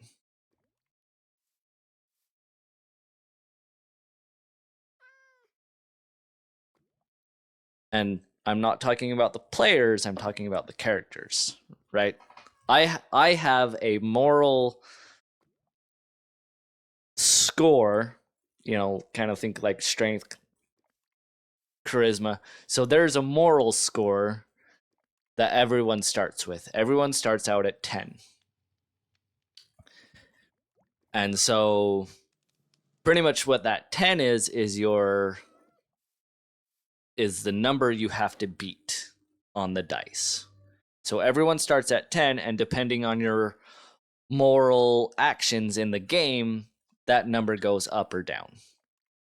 So if you're a bad person, that number is going to go up. It's going to be a lot harder for you to get inspiration. But the lower that number is, the easier it is. Now, again, I'm not going to tell you an answer. I'm just going to give you hints as to what you could do to proceed forward. Because I don't want to play for you. I just want to give you ideas of, hey, this is something we can do next that will proceed us forward.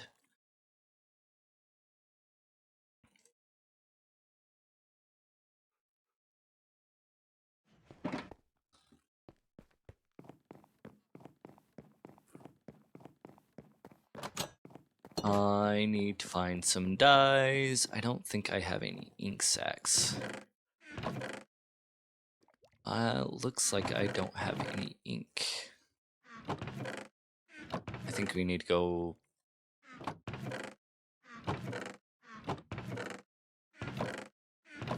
squid hunting.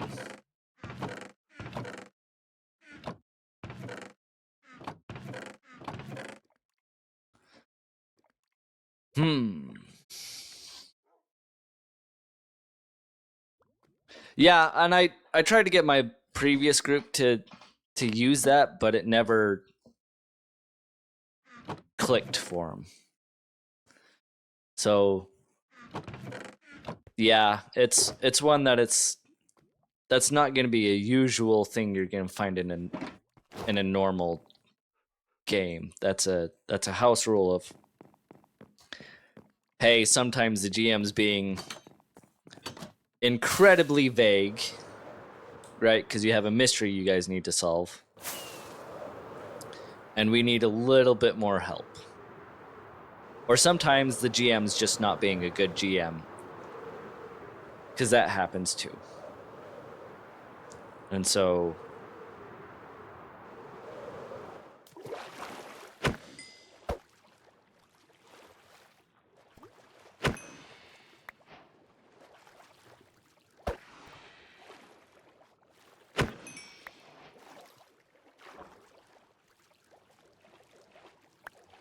Alright, there's some ink.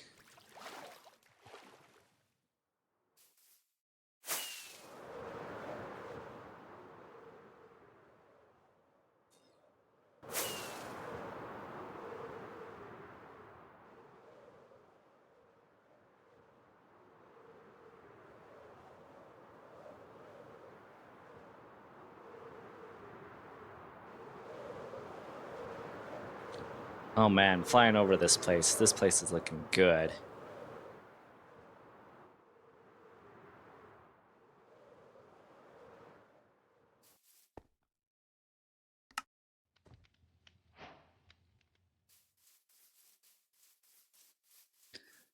All right.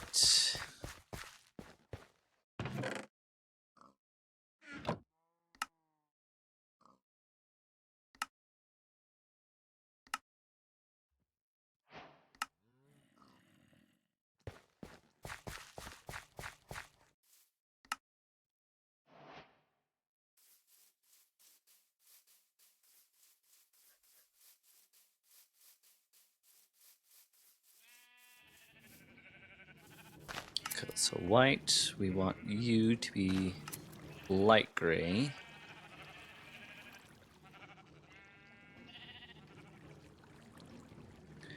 Now we gotta wait. And hopefully...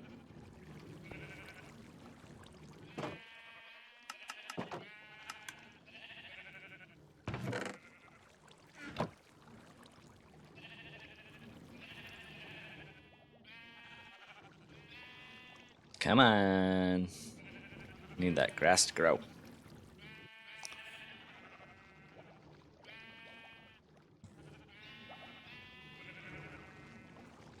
Yeah, because again, it's like, I want there to be moral consequences in my games.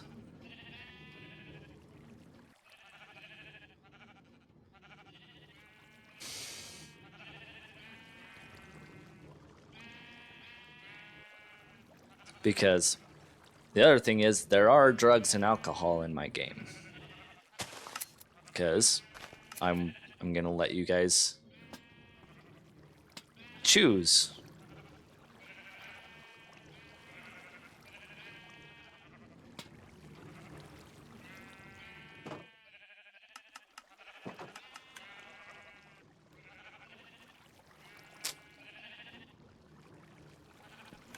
Hmm.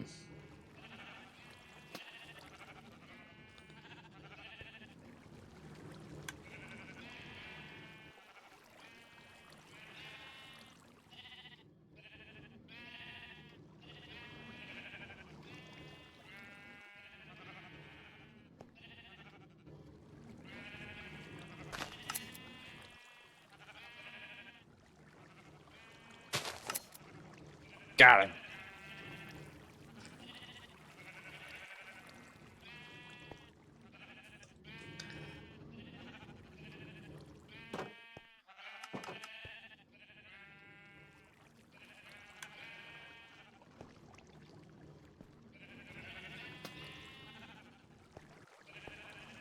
We'll have to run up.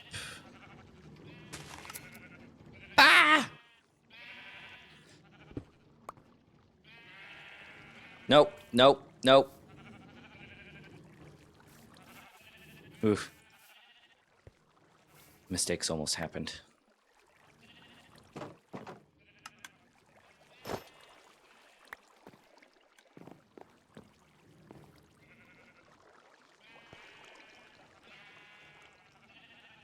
We're gonna take you out and put you there.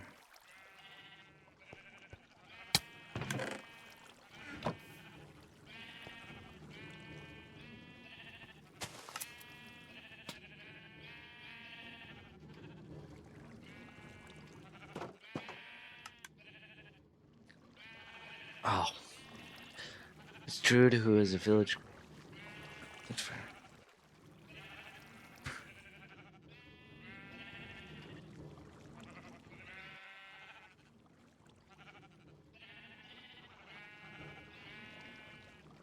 Oh my goodness.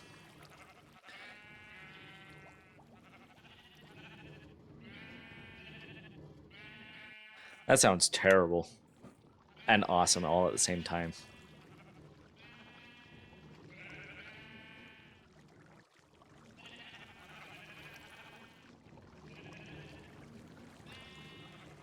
Come on, sheep. Need the grass to grow.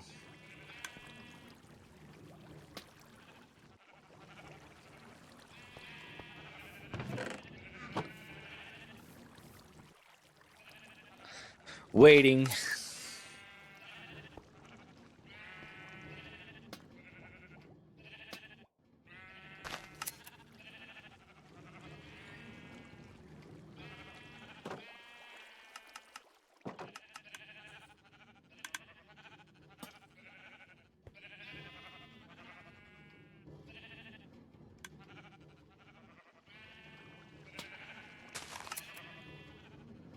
This thing is, you can't just dye them while they don't have wool, which is kind of annoying, but makes sense.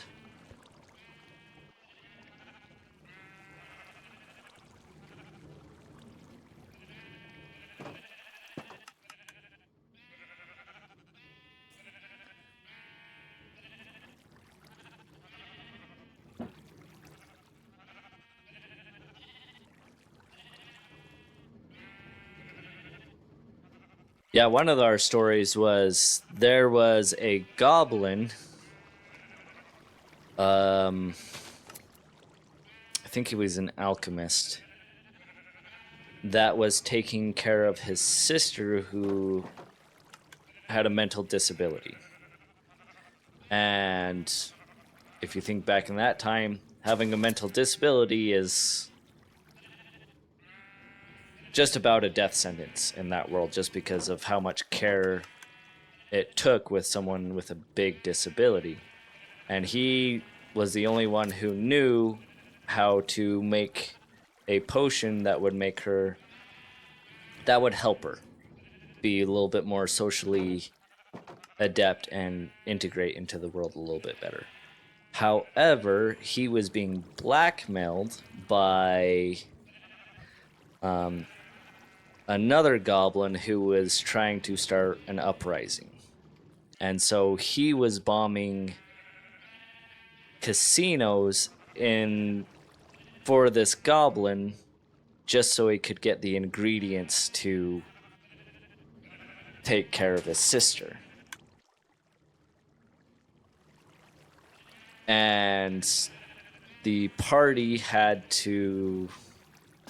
they were sent to investigate, okay, who's doing these bombings and stop them. And there was a whole dilemma of, okay, do we side with one side or the other side, or do we try and make a deal for both of them? And they were able to convince this goblin to turn himself in, and because he committed crimes, and hopefully the justice system would work in their favor, and hopefully he would only have to do some time and then be released. Well, one of the party members had to act as a lawyer, and he didn't do a very good job, and it ended up that Goblin was committed to execution for his crimes because of the damages and lives that were taken because of his bombing actions. And so it was later revealed, so the disabled sister was put in the care of another goblin family, and eventually what happened, it was because she wasn't able to get the medication she needed, she was kind of kicked out of the family because she was too much work for him. And so she eventually passed away because she was unable to get the care she needed. And now I'm a terrible, horrible person because I made that story.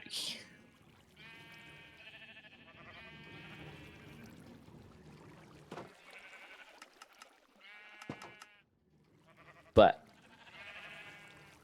those are some fun things that happened in my trauma pile of things I made my characters do.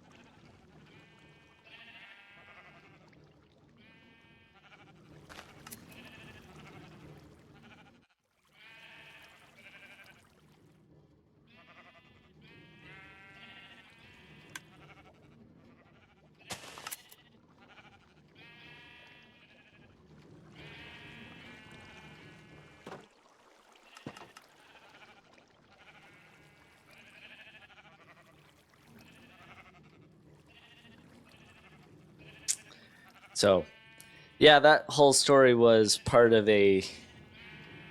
They did. They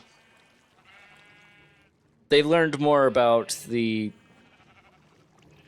full situation after.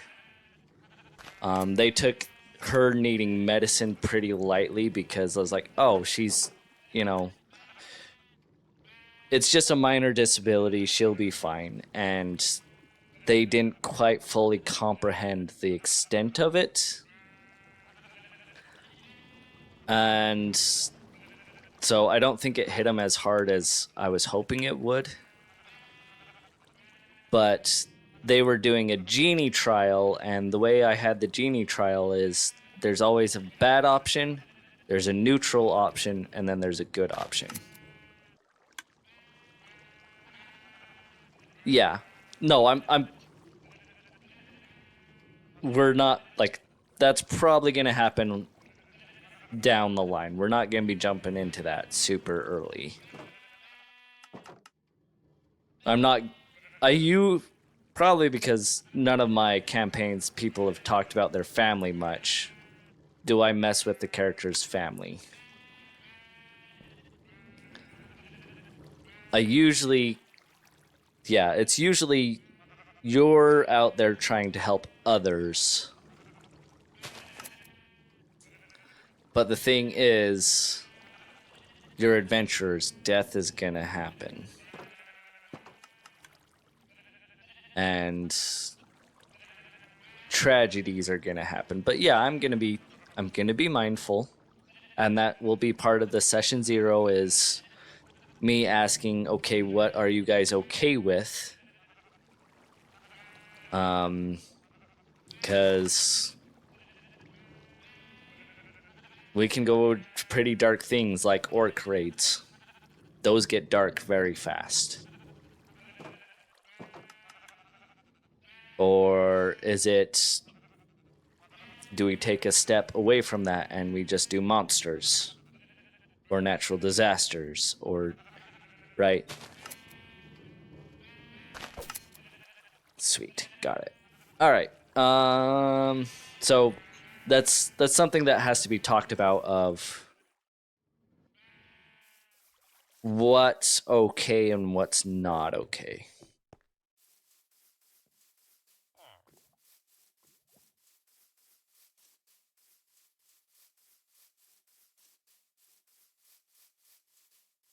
And when it comes to like characters' backstories, it's kind of, I would talk with each player one-on-one as like, okay, you have a family. As a GM, what permission do I have to do with your family?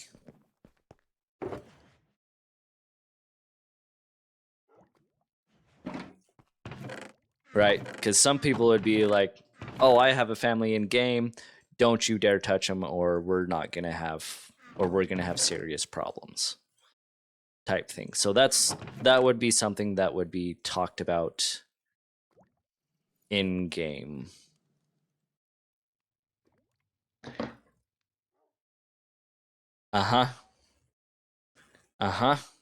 Embrace the dark.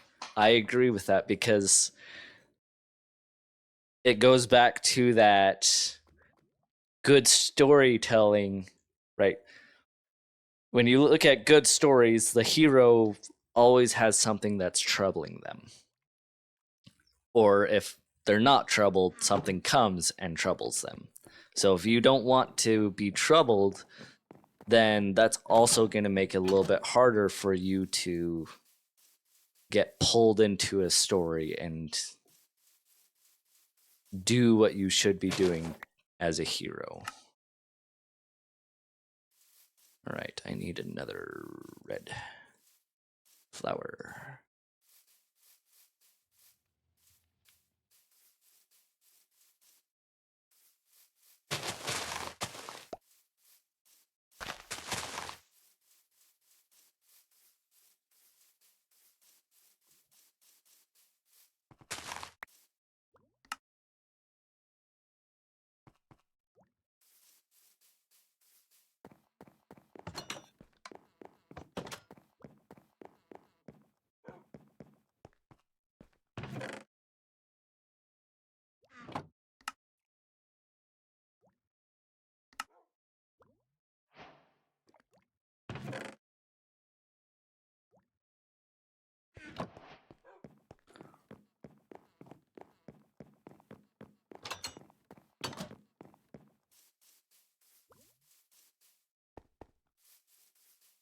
So, Alter Llama, that's another thing, is not just your character, but does your character have family?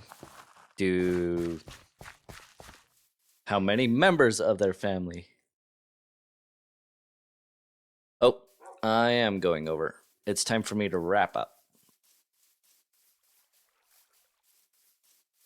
So, we're gonna call it. I'll probably dye the rest of those sheep on my own time. But I'm excited for session 0 on Thursday. And I will see where you guys next week or some other time.